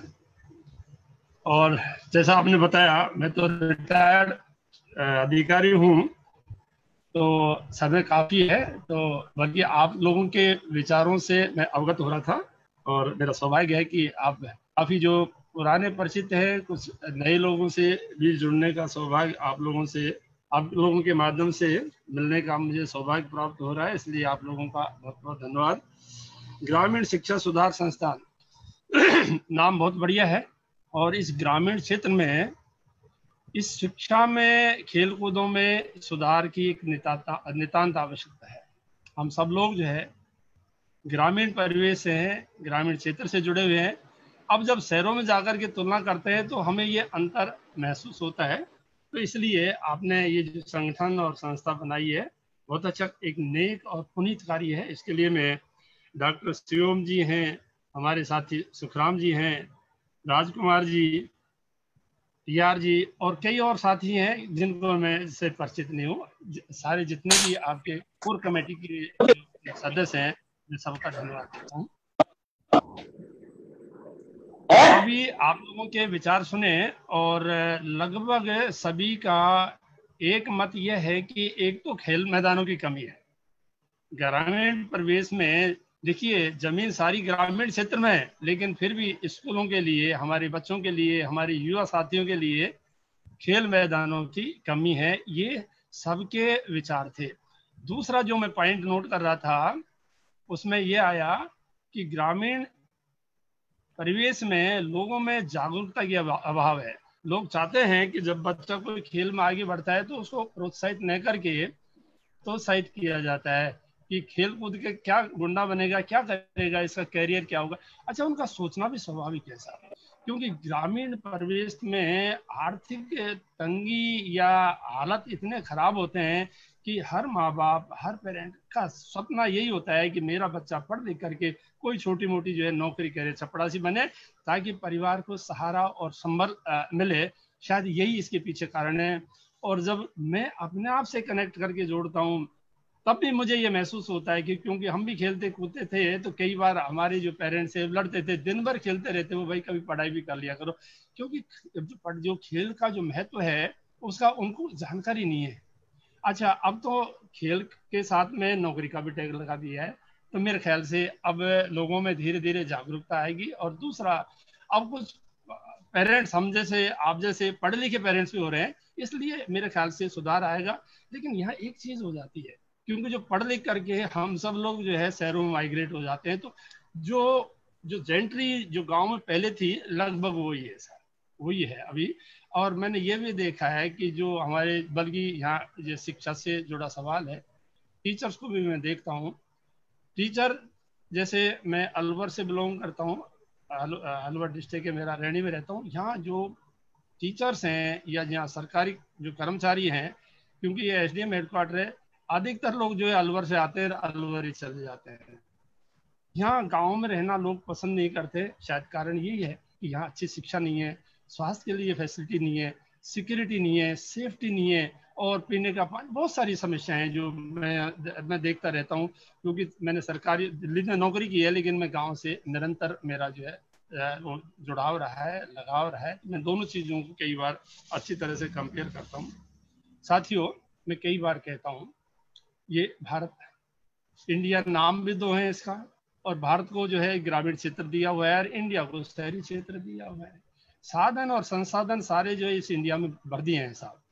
हमारे साथी जो सुभाष जी कह रहे थे कि दिल्ली में कभी बजट खत्म नहीं होता है और यहाँ कभी जो बजट आता ही नहीं है, होता ही नहीं है। तो ये अंतर है। आपने हरियाणा में भी देखा होगा कितना बजट आता है, यहाँ बजट होता ही नहीं। साधन जितने खेल के देखिए जगह की बहुत कमी है, लेकिन ग्राउंड जो आलीशान मिलेंगे वो शहरों में मिलेंगे। अब हमारे बच्चे कहाँ जाएं साहब? देखिए आपने देखा होगा अब ये गर्मी का मौसम चल रहा है, मेरे पड़ोस में ही यहाँ कुछ बच्चे हैं जो ग्रुप है, वो यहाँ क्रिकेट का शौक है, उनको बड़ा जबरदस्त जो है शौक है। 2 बजे इस तपती धूप में, देखिए उनकी स्टेमिना की बात कर रहा हूँ, उनकी रुचि की बात कर रहा हूँ मैं, उनकी अभिरुचि की बात कर रहा हूँ, उनमें खेल के प्रति कितना लगाव है कि कोई माई का लाल, कोई इंटरनेशनल खिलाड़ी इस मौसम में आकर के खेल करके बता दे।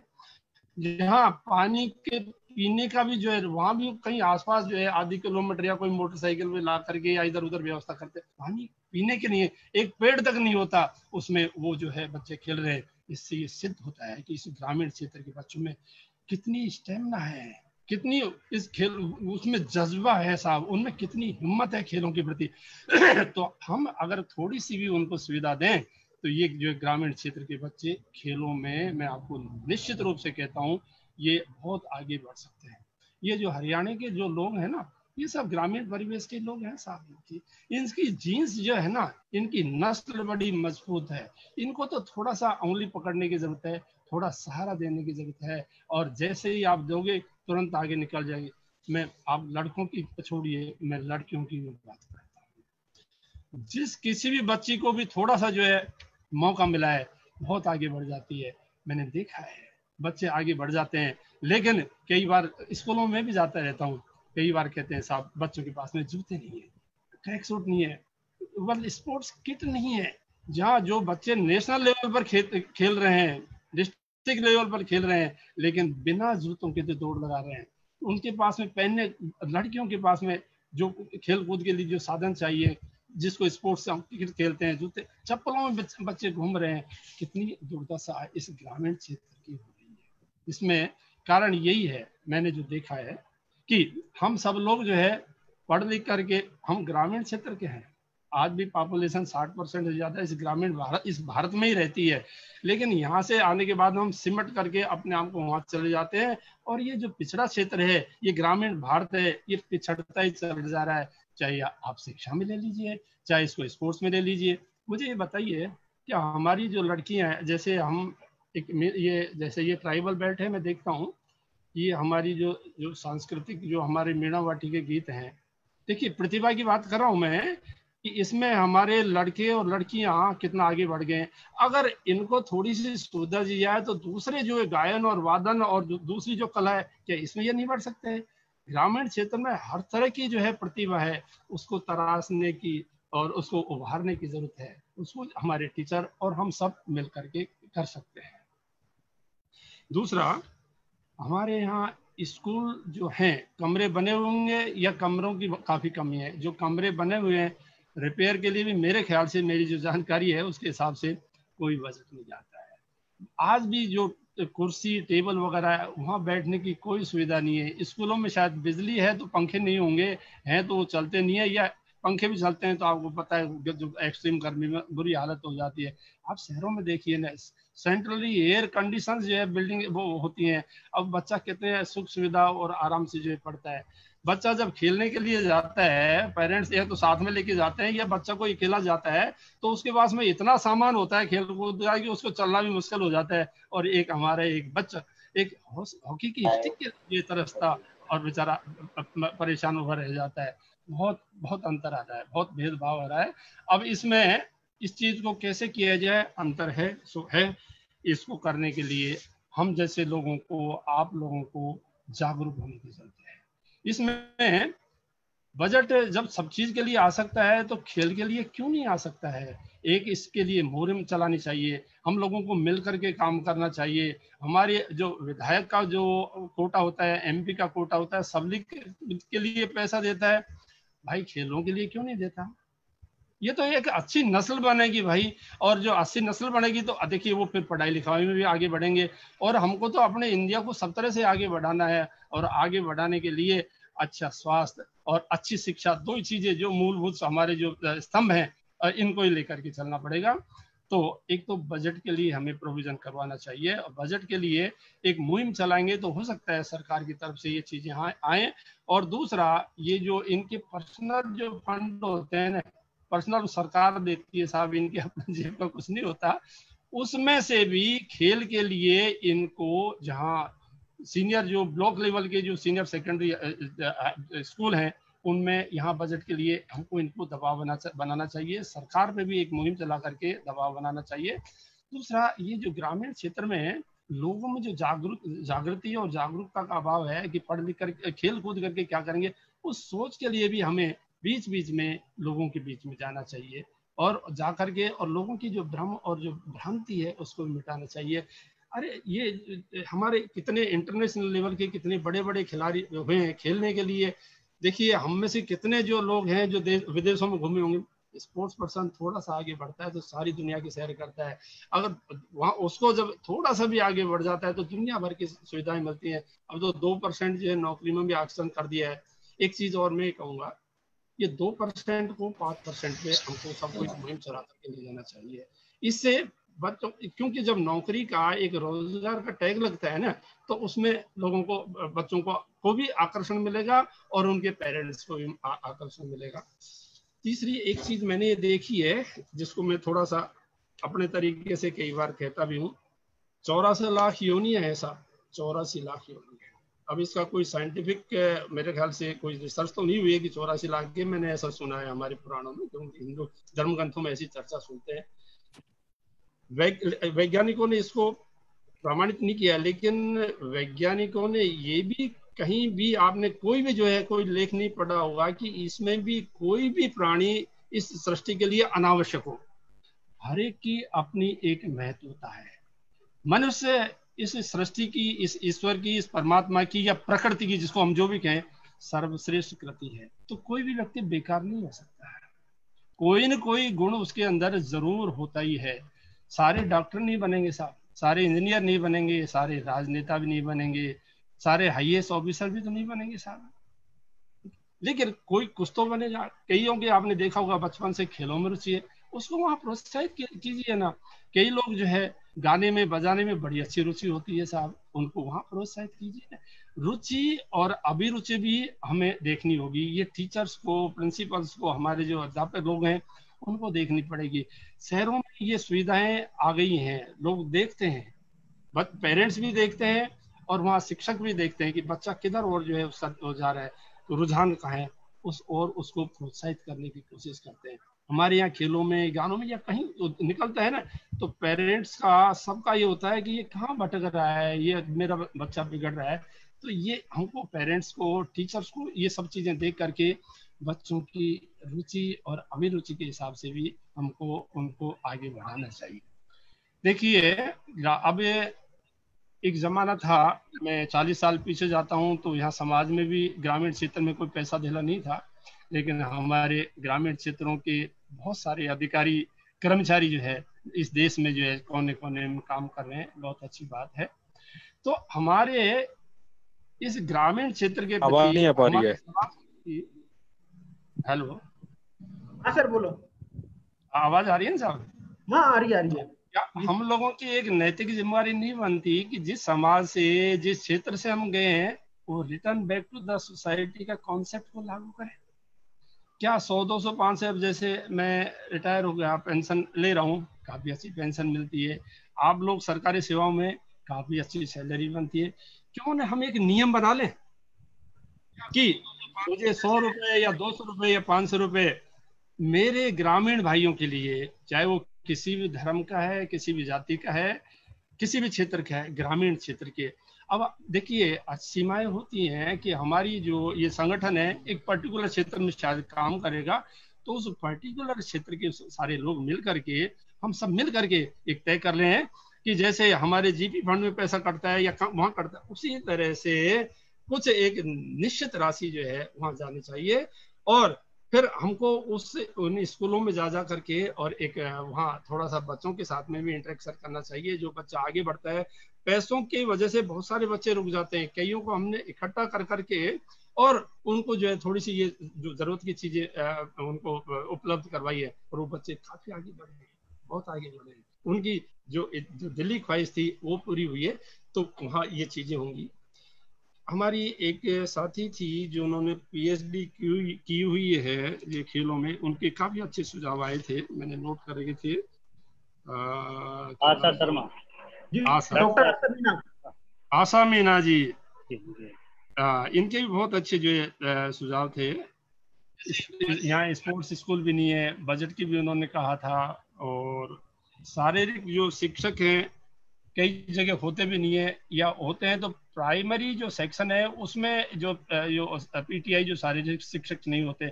मेरा ये निश्चित रूप से मानना होता है कि बच्चों को प्राइमरी लेवल पे ही जो है बच्चों की रुचि वहां से ही जागृत हो जाती है, बच्चों में बड़ी फ्लेक्सिबिलिटी आती है, तो बच्चों को शुरू से ही जो है वो होना चाहिए। और एक जो है ये जो शारीरिक शिक्षा है, खेल कूद है, इसको भी कंपलसरी कर देना चाहिए, जो कि उनका सुझाव था। ये बहुत अच्छी बात है। इसको कई बच्चे इग्नोर करते, कई खेलना चाहते हैं, हमारे यहाँ क्योंकि साधन संसाधन नहीं है, कई बार पीटीआई साहब को भी कहीं इधर उधर का और काम दे देते हैं, तो जो चीजें होनी चाहिए थी नहीं होनी चाहिए। हमारे यहाँ हॉस्टल होने चाहिए। जो आप लोगों के सुझाव थे, हमारे के यूथ टूर्नामेंट होना चाहिए। कई लोग जो है, मैंने कहा था कि कई लोगों की पढ़ने में रुचि नहीं होती है, जल्दी छोड़ देते हैं, या आर्थिक स्थिति उनको अलाउ नहीं करती है, लेकिन वो बच्चे मैं देखता हूँ, जैसे मैं कह रहा था कि अभी मेरे यहाँ पड़ोस में एक ग्राउंड में, उसमें ज्यादातर जो है बच्चे वो हैं जिन्होंने पढ़ाई छोड़ रखी है। एक ओपन यूथ टूर्नामेंट का बहुत अच्छा सुझाव था, ये सब जिसके लिए भी है, इनको ये हमें इस तरह की साल में 1 या 2 प्रतियोगिता है हम अपनी संस्था की तरफ से करवाएं, या प्रिंसिपल वगैरह से मिल करके वहाँ ये करवाएं। ग्राम पंचायत लेवल पे भी बहुत अच्छा सहयोग मिल सकता है, ग्राम पंचायतों भी बहुत अच्छे बजट आ रहे हैं, सरपंचों से या इन लोगों से हमको मिल करके करना चाहिए कि भाई आप भी जो है ये हमारी जो खेल कूद है इनको बढ़ावा दें। ग्राम पंचायत लेवल पर भी जो है खेल कूद प्रतियोगिताएं होनी चाहिए, उनके लिए थोड़ा सा जो पुरस्कार इस तरह का रखें ताकि बच्चों को एक मोटिवेशन मिलना चाहिए। और मैं ये कहूँगा कि बहुत अच्छा विचार है, बहुत अच्छी बात है, आप लोगों ने ये मुहिम शुरू की है, ये आप लोगों की आगे बढ़े। और जो जीवन की 3 शक्तियां हैं, हमारी शारीरिक है, मानसिक है, आध्यात्मिक है, उसका भी बेस यही है, मूल मंत्र यही है। इसलिए बच्चों को मजबूत होना चाहिए, अच्छा स्वास्थ्य और होना चाहिए, उसके बाद में अच्छी शिक्षा भी होना चाहिए, तभी हमारा समाज और देश मजबूत होगा। यहाँ कई हमारे डीसी जिसको मिले हुए काफी दिन हो गए, साथ एडीएम साहब अभी थोड़ी देर पहले तो दिखाई दे रहे थे, कई बार ये भी हम लोगों के साथ में होते हैं, बहुत अच्छा ये भी रुचि लेते रहते हैं, ग्रामीण क्षेत्रों में जहाँ भी बुलाते हैं आते रहते हैं, इनका सहयोग खूब मिलता रहता है। हम भी एक काम कर रहे हैं ग्रामीण क्षेत्र में, मेरा काफी 8-10 साल से ये रुचि बन गई थी। मैंने मेरे रैणी गांव में खेल का एक मैदान हम लोगों ने मिलकर के यहाँ बनवाया था, करीब 8-10-12 लाख रुपए उसमें इन्वेस्ट किए। अच्छा उसमें बच्चे खेलते रहते हैं, कई बार मैं जाता रहता हूँ, मुझे भी अच्छा लगता है कि देखिए बच्चे यहाँ थोड़ी इनको सुविधा दी। और फिर उसके बाद में क्या कि जब वो स्टेडियम बन गया तो गवर्नमेंट की तरफ से, ग्राम पंचायत की तरफ से दबाव डाल करके ट्रैक भी बना दिया, तो ये बहुत अच्छा हो गया। इस तरह से हम आगे बढ़ेंगे तो लोग फिर हमको फॉलो करेंगे, क्योंकि हम उस समाज से हैं कि देखिए कि बल्कि मैं ये कहूँगा कि लोग किसका अनुसरण करते हैं, लोग महापुरुषों का, अच्छों का, जो आगे बढ़ गए उनका अनुसरण करते हैं। तो आप कुछ करोगे तो इस ग्रामीण क्षेत्र के जो लोग आपका अनुसरण करेंगे। आप लोग मिलकर के काम कीजिए, हम आप लोगों के साथ में हैं, बहुत सारी चीजें हैं बीच बीच में, और आप लोगों के साथ में बातचीत करते रहेंगे। एक मेरा एक दुख और दर्द ये है कि ग्रामीण क्षेत्र में जो है ना, ये पुरुष प्रधान है हमारा जो समाज, बल्कि ये शहरों में भी है लेकिन ग्रामीणों में ज्यादा है। हमारी महिलाओं की यहाँ बहुत दुर्दशा होती है, उनके कानूनी क्या अधिकार है उनको पता ही नहीं है, उनको काम करने की मशीन, बल्कि ये क्या है कि सर्वेंट जो है मना कर देता है, नौकर मना कर देता है काम करने के लिए, लेकिन एक महिला यहाँ अनपढ़ लड़के के, अशिक्षित लड़के के या बेरोजगार लड़के आती है तो वो समझता है कि ये तो मेरी तीमारदारी के लिए करने आ गई है। कुछ महिलाओं को अपने बच्चों के पालन पोषण की जो है जानकारी नहीं होती, हमारी टीम के माध्यम से उनके जो है कानूनी जो है अधिकार, जो ग्रामीण महिलाएं जो अशिक्षित महिलाएं उनके क्या हैं, उनको भी हमने दिन भर जो है हमारे पुरुष या गाँव में चाय के ठेलों पर इधर उधर पेड़ों के नीचे ताश खेलते रहते हैं। शाम को आएंगे, तड़ी मारेंगे, क्या कौन सी सब्जी बनाई है, क्या किया है, वह नहीं किया है। थोड़ी सी कमी हो जाती है तो हाथापाई की नौबत हो जाती है। ये अच्छी बात नहीं है, उनको भी हमें संभालना होगा। और बहुत अच्छी बात है, आज का विषय खेलों पर है। और अभी आप लोग अपने और विचार दें, मैं भी आपके साथ में जुड़ा हूँ। कुछ और भी जो चीज़ें आप पूछेंगे मैं देने की कोशिश करूँगा। एक चीज़ मैं और संशोधन करूँगा। आपने मुझे IAS बोला था, मैं CSS ऑफिसर हूँ, मैं IAS नहीं हूँ। तो सॉरी सर, संशोधन जो चीज़ें हैं वो यथावत वही रहनी चाहिए। तो आपका बहुत बहुत धन्यवाद, सभी साथियों का बहुत बहुत धन्यवाद सर। आप में करेक्शन कर देते हैं कि सेवानिवृत्त IAS के अलावा सर ने अभी क्लियर कर दिया है, तो इसके लिए मैं क्षमा मांगता हूं अपने उस तरफ से। अब मैं निवेदन करना चाहूंगा डॉक्टर दुलीचंद मीणा जी को, जो ADM है और राजस्थान सरकार से जुड़े हुए हैं। मैं उनसे निवेदन करना चाहूंगा सर 2 मिनट में आप अपन ने समस्याएं सुनी है, सर ने भी सजेशन दिए, तो 2 मिनट के सजेशन हम आपसे जानना चाह रहे हैं सर। डॉक्टर DC मीणा जी। जी सर। डॉक्टर दुलीचंद मीणा जी, ADM। सर आवाज सुन पा रहे हो?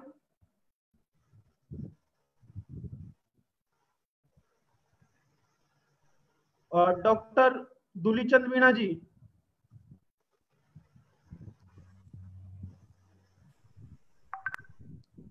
डॉक्टर दुलीचंद मीणा जी सर। सर नमस्कार।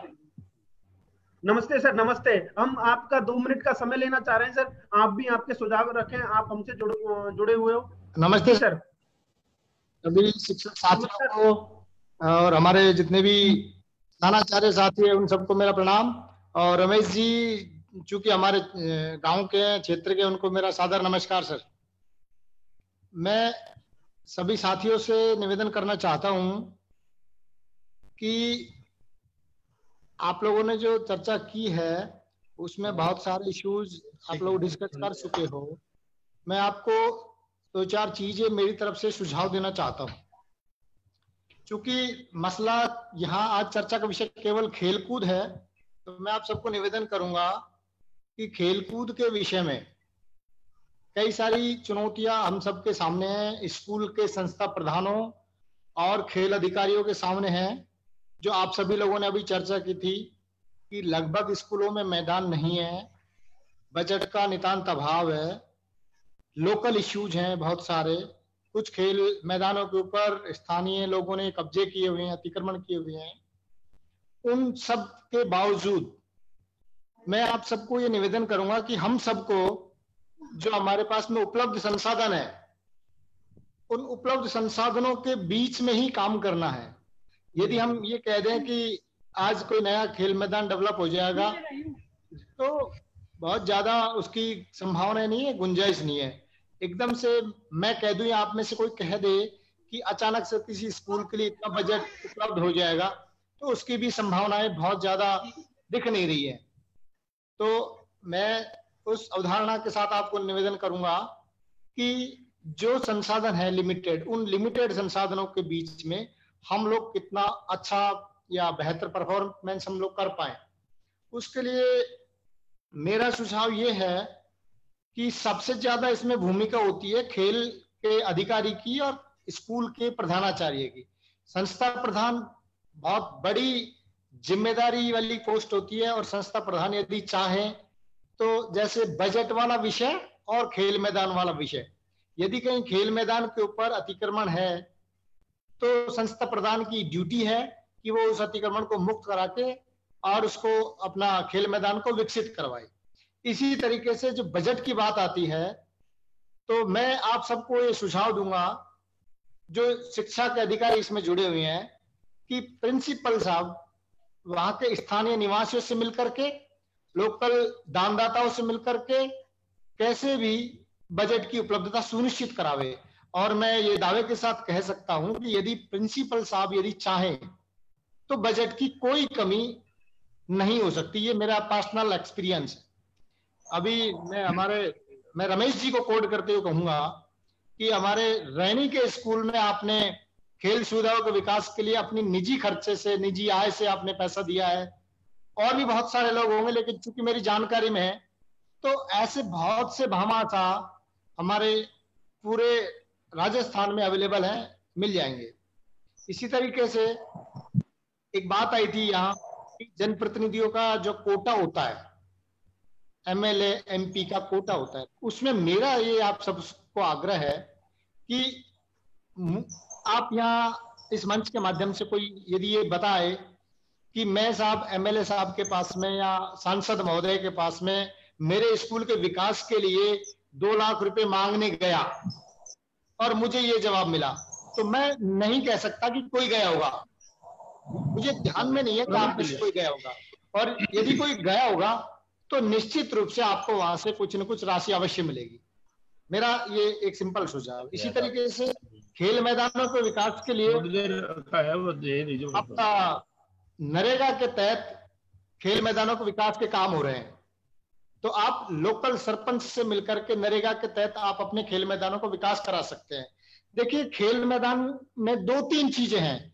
एक तो स्कूल ऐसा है जहां बिल्कुल खेल मैदान नहीं है, एक स्कूल ऐसा है जहां खेल मैदान उपलब्ध है लेकिन उसके ऊपर एंक्रोचमेंट है, और तीसरा खेल मैदान ऐसा है कि जमीन खूब पड़ी है लेकिन उसका विकास नहीं हुआ है।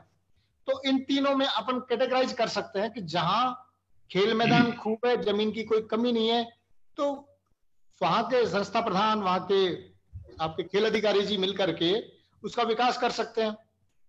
दूसरी कैटेगरी के जो स्कूल है कि जहां खेल मैदानों के ऊपर अतिक्रमण है, स्थानीय खेल मैदानों के ऊपर अतिक्रमण को हटवाने की जिम्मेदारी निश्चित रूप से प्रधानाचार्य की वो अपनी जिम्मेदारी निभाए और अतिक्रमण को मुक्त कराए। मुझे ध्यान आ रहा है वो दिन जब हम 9वीं और 10वीं में पढ़ते थे, माचाड़ी के स्कूल के ऊपर, रमेश जी चूंकि जानते हैं, उस रोड पे गुजरते हैं सर, ये जो हाईवे निकला है इस पूरे 10 बीघा जमीन के ऊपर स्थानीय लोगों ने कब्जे किए हुए थे।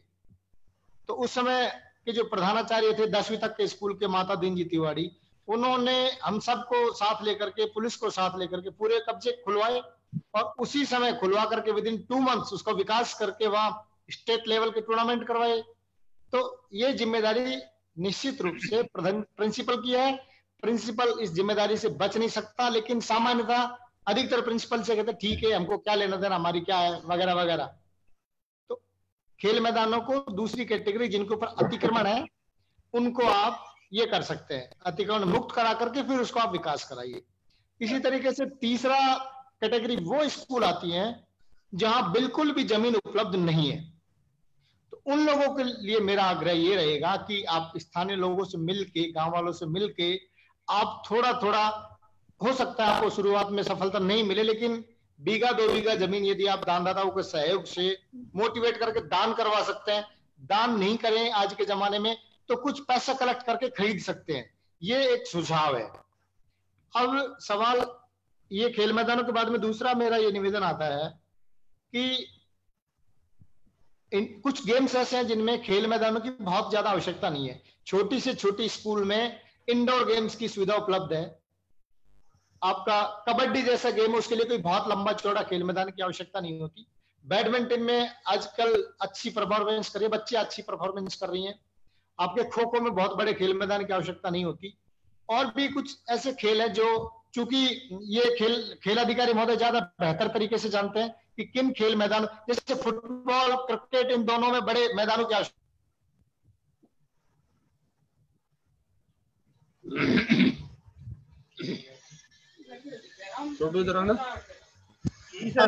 खेल मैदान का जो सिस्टम है, इसको इस तरीके से आप मोटिवेट करके इनको आगे बढ़ाएं। उस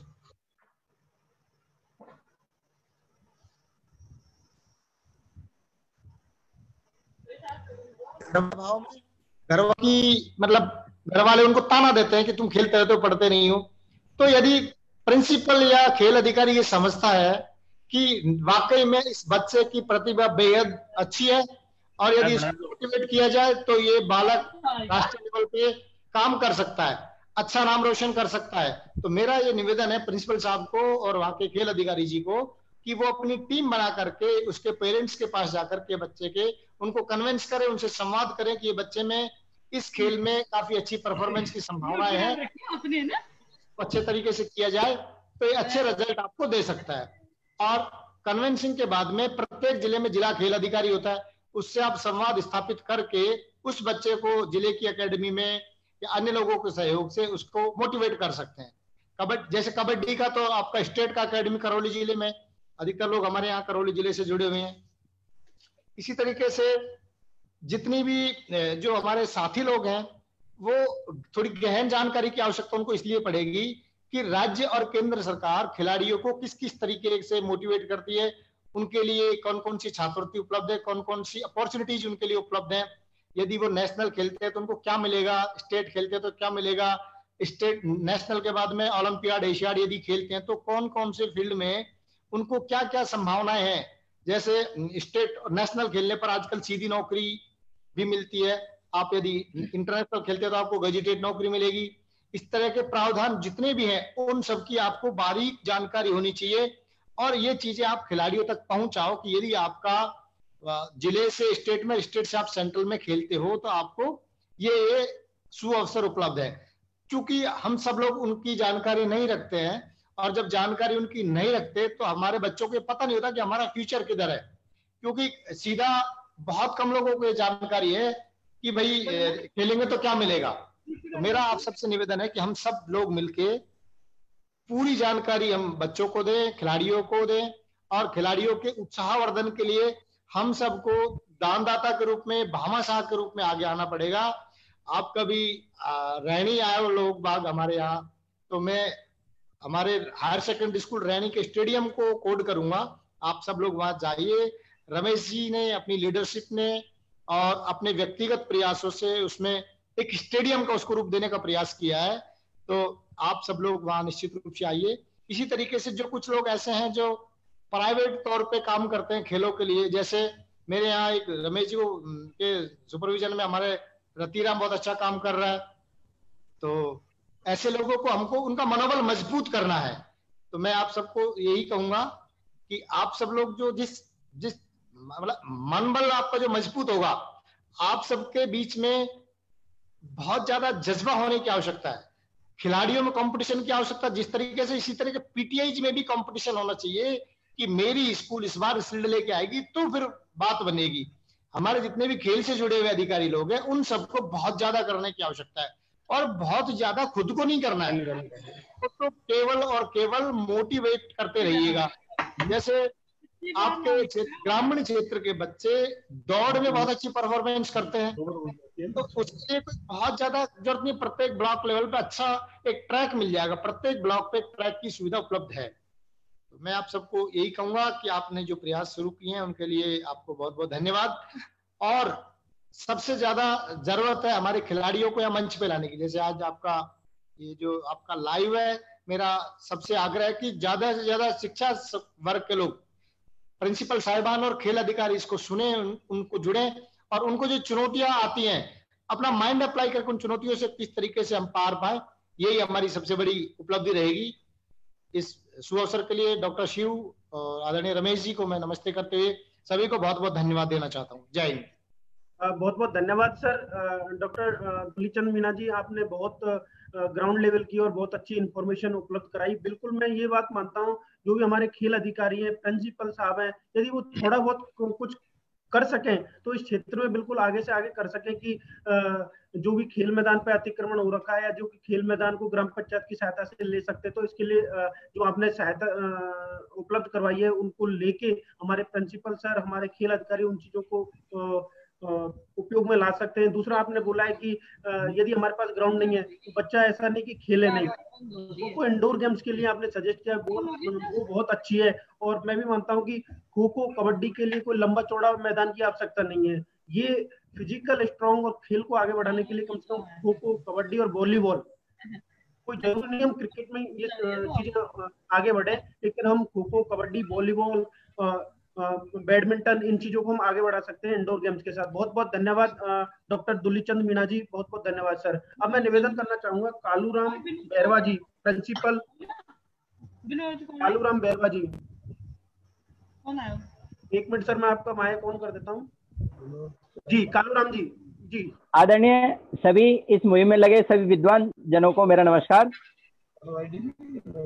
सर, मेरे को अपने इस शिक्षा क्षेत्र से जुड़े हुए 22 साल हो गए और 22 साल में जो मेरे को जो देखने को मिला है वो ये मिला है कि शिक्षा से तात्पर्य है सर्वांगीण विकास बालक का, और उस सर्वांगीण विकास में जो खेल का महत्व उसके लिए जरूरी है वो मैंने कुछ एक दो बातें हैं जो उदाहरण है वो आपके सामने रखूंगा। एक छोटा सा उदाहरण मैं सामने रखूंगा, अपने डेकवा का ही है।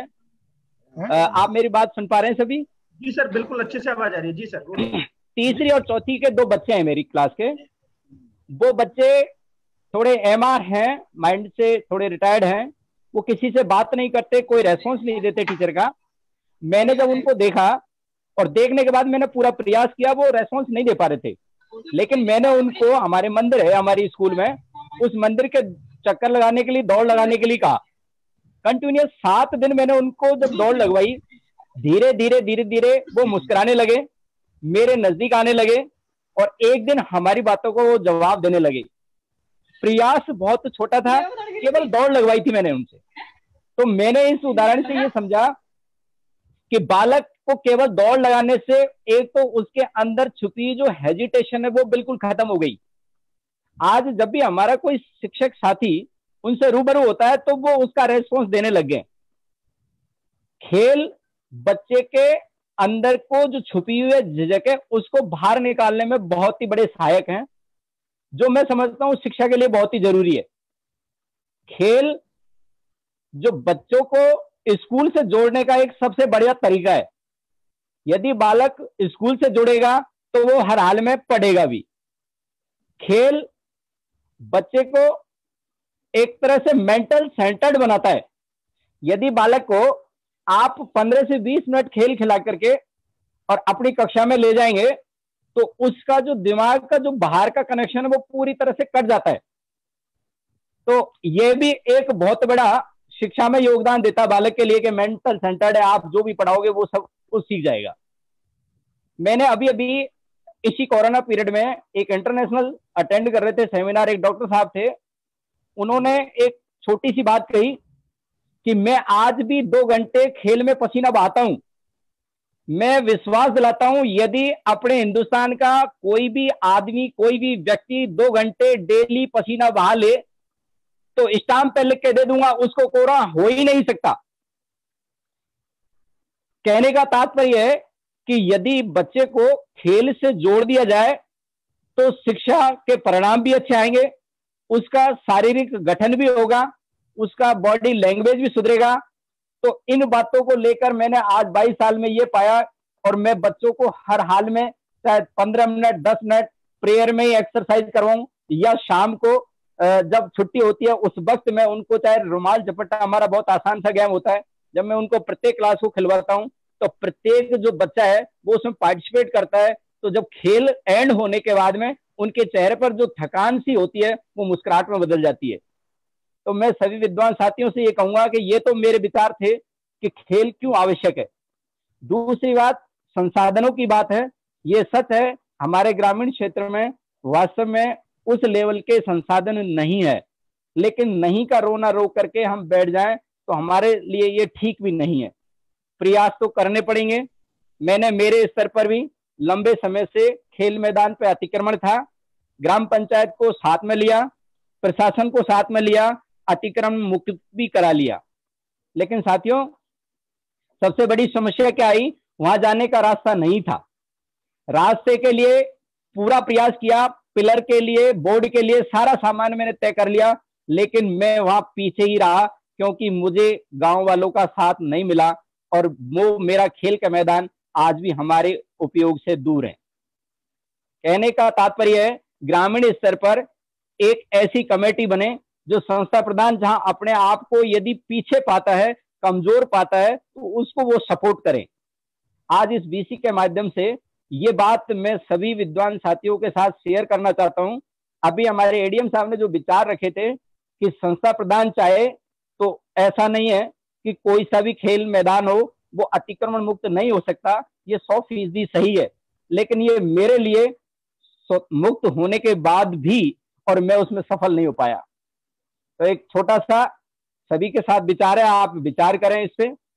एक बात और मैं कहूंगा कि मेरे विद्यालय में मेरे इसी मुहिम में जुड़े हुए मनराज जी हैं, वो बहुत अच्छा प्रयास कर रहे हैं और मेरे में इनके प्रयास से ऐसी जागृति आई है कि अब हमको कंधे से कंधा मिला करके और मुझे मेरे स्कूल का जो खेल प्रतिभा है वो लगभग स्टेट लेवल में तो पहुंचा के हमें इसी साल दिखाना है।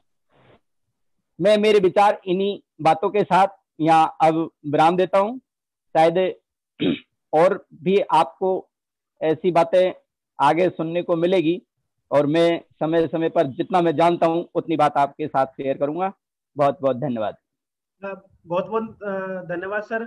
आपने भी अपने ग्राउंड लेवल की बहुत अच्छी इंफॉर्मेशन दी कि बच्चों को कैसे आपने मुस्कुराना सिखाया एक खेल के माध्यम से। तो बहुत बहुत धन्यवाद सर। ये लगातार आप जो निस्वार्थ भाव से, हमारे जो प्रिंसिपल सर है, हमारे अध्यापक गण है, जो निस्वार्थ भाव से अपनी जो सेवाएं दे रहे हैं, बिल्कुल दिल से उन बच्चों को खुद के बच्चे मान के जो कार्य कर रहे हैं, तो ये बहुत अच्छी मुहिम है कि हम अपने स्कूल के बच्चों को खुद का बच्चे समझ के ही उनको आगे बढ़ाया जाए। मैं अब निवेदन करना चाहूंगा हमारे जो प्रिंसिपल जुड़े हुए हैं, सबसे पहले धर्मेंद्र बंसल जी, यदि आपका कोई क्वेश्चन हो, हमारे यहाँ जुड़े हुए हैं डॉक्टर आशा मीणा जी जुड़े हुए हैं, हमारे रमेश रैनी जी भी जुड़े हुए हैं, डॉक्टर दुलीचंद मीणा जी भी जुड़े हुए हैं, तो जिनसे आपके क्वेश्चन पूछने हैं तो उनसे आप पूछ सकते हो।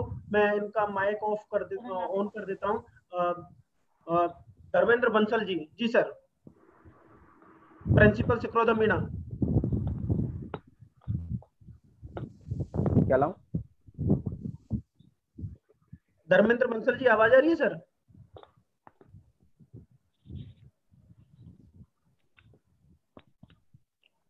राजेश मेहर जी, प्रिंसिपल नादोती। शिवम जी, अब कोई भी जो पूछना चाहे क्वेश्चन वो पूछ सकता है, ओपन टू ऑल रखिए। नहीं, ओपन टू ऑल है। हाथ खड़ा करें जिससे मैं देख पाऊं। आप आपकी जो स्क्रीन है उस पर हाथ खड़ा कर दें तो मैं बराबर देख पाऊंगा, उनको नाम में अनाउंस कर दूंगा। ऑलरेडी हाथ खड़ा कर रखा है, उनको ले लो। इंद्राज जी के कुछ हमारे कोई साथी जो क्वेश्चन पूछना चाहते हैं वो हाथ खड़ा करें, अपनी वीडियो ऑन करें। राजेश मेहर जी, आप कुछ पूछना चाह रहे हो? राजेश मेहर जी। नहीं सर, मेरे अंदर जो क्वेरीज थी वो डॉक्टर दुलीचंद जी और रमेश जी मीणा ने सारी क्लियर कर दी, तो मेरे अंदर इस तरह की और कोई वो नहीं है। और अगर कोई इस तरह का और कोई क्वेश्चन होगा तो आगे जब भी अपन मिलेंगे या मीटिंग जब भी होगी तो उसमें और पूछते रहेंगे। आज मेरी सारी स्थिति क्लियर होगी। पूछना चाहता है तो मतलब बहुत बहुत धन्यवाद राजेश जी। अगला क्वेश्चन पूछ रहे हैं, इंद्राज जी का राइज हैंड है, उनको ले लीजिए। जी इंद्राज जी इनको अनम्यूट करो। जी कर रहा हूँ, 1 मिनट। हेलो। हाँ इंद्राज जी। सर सभी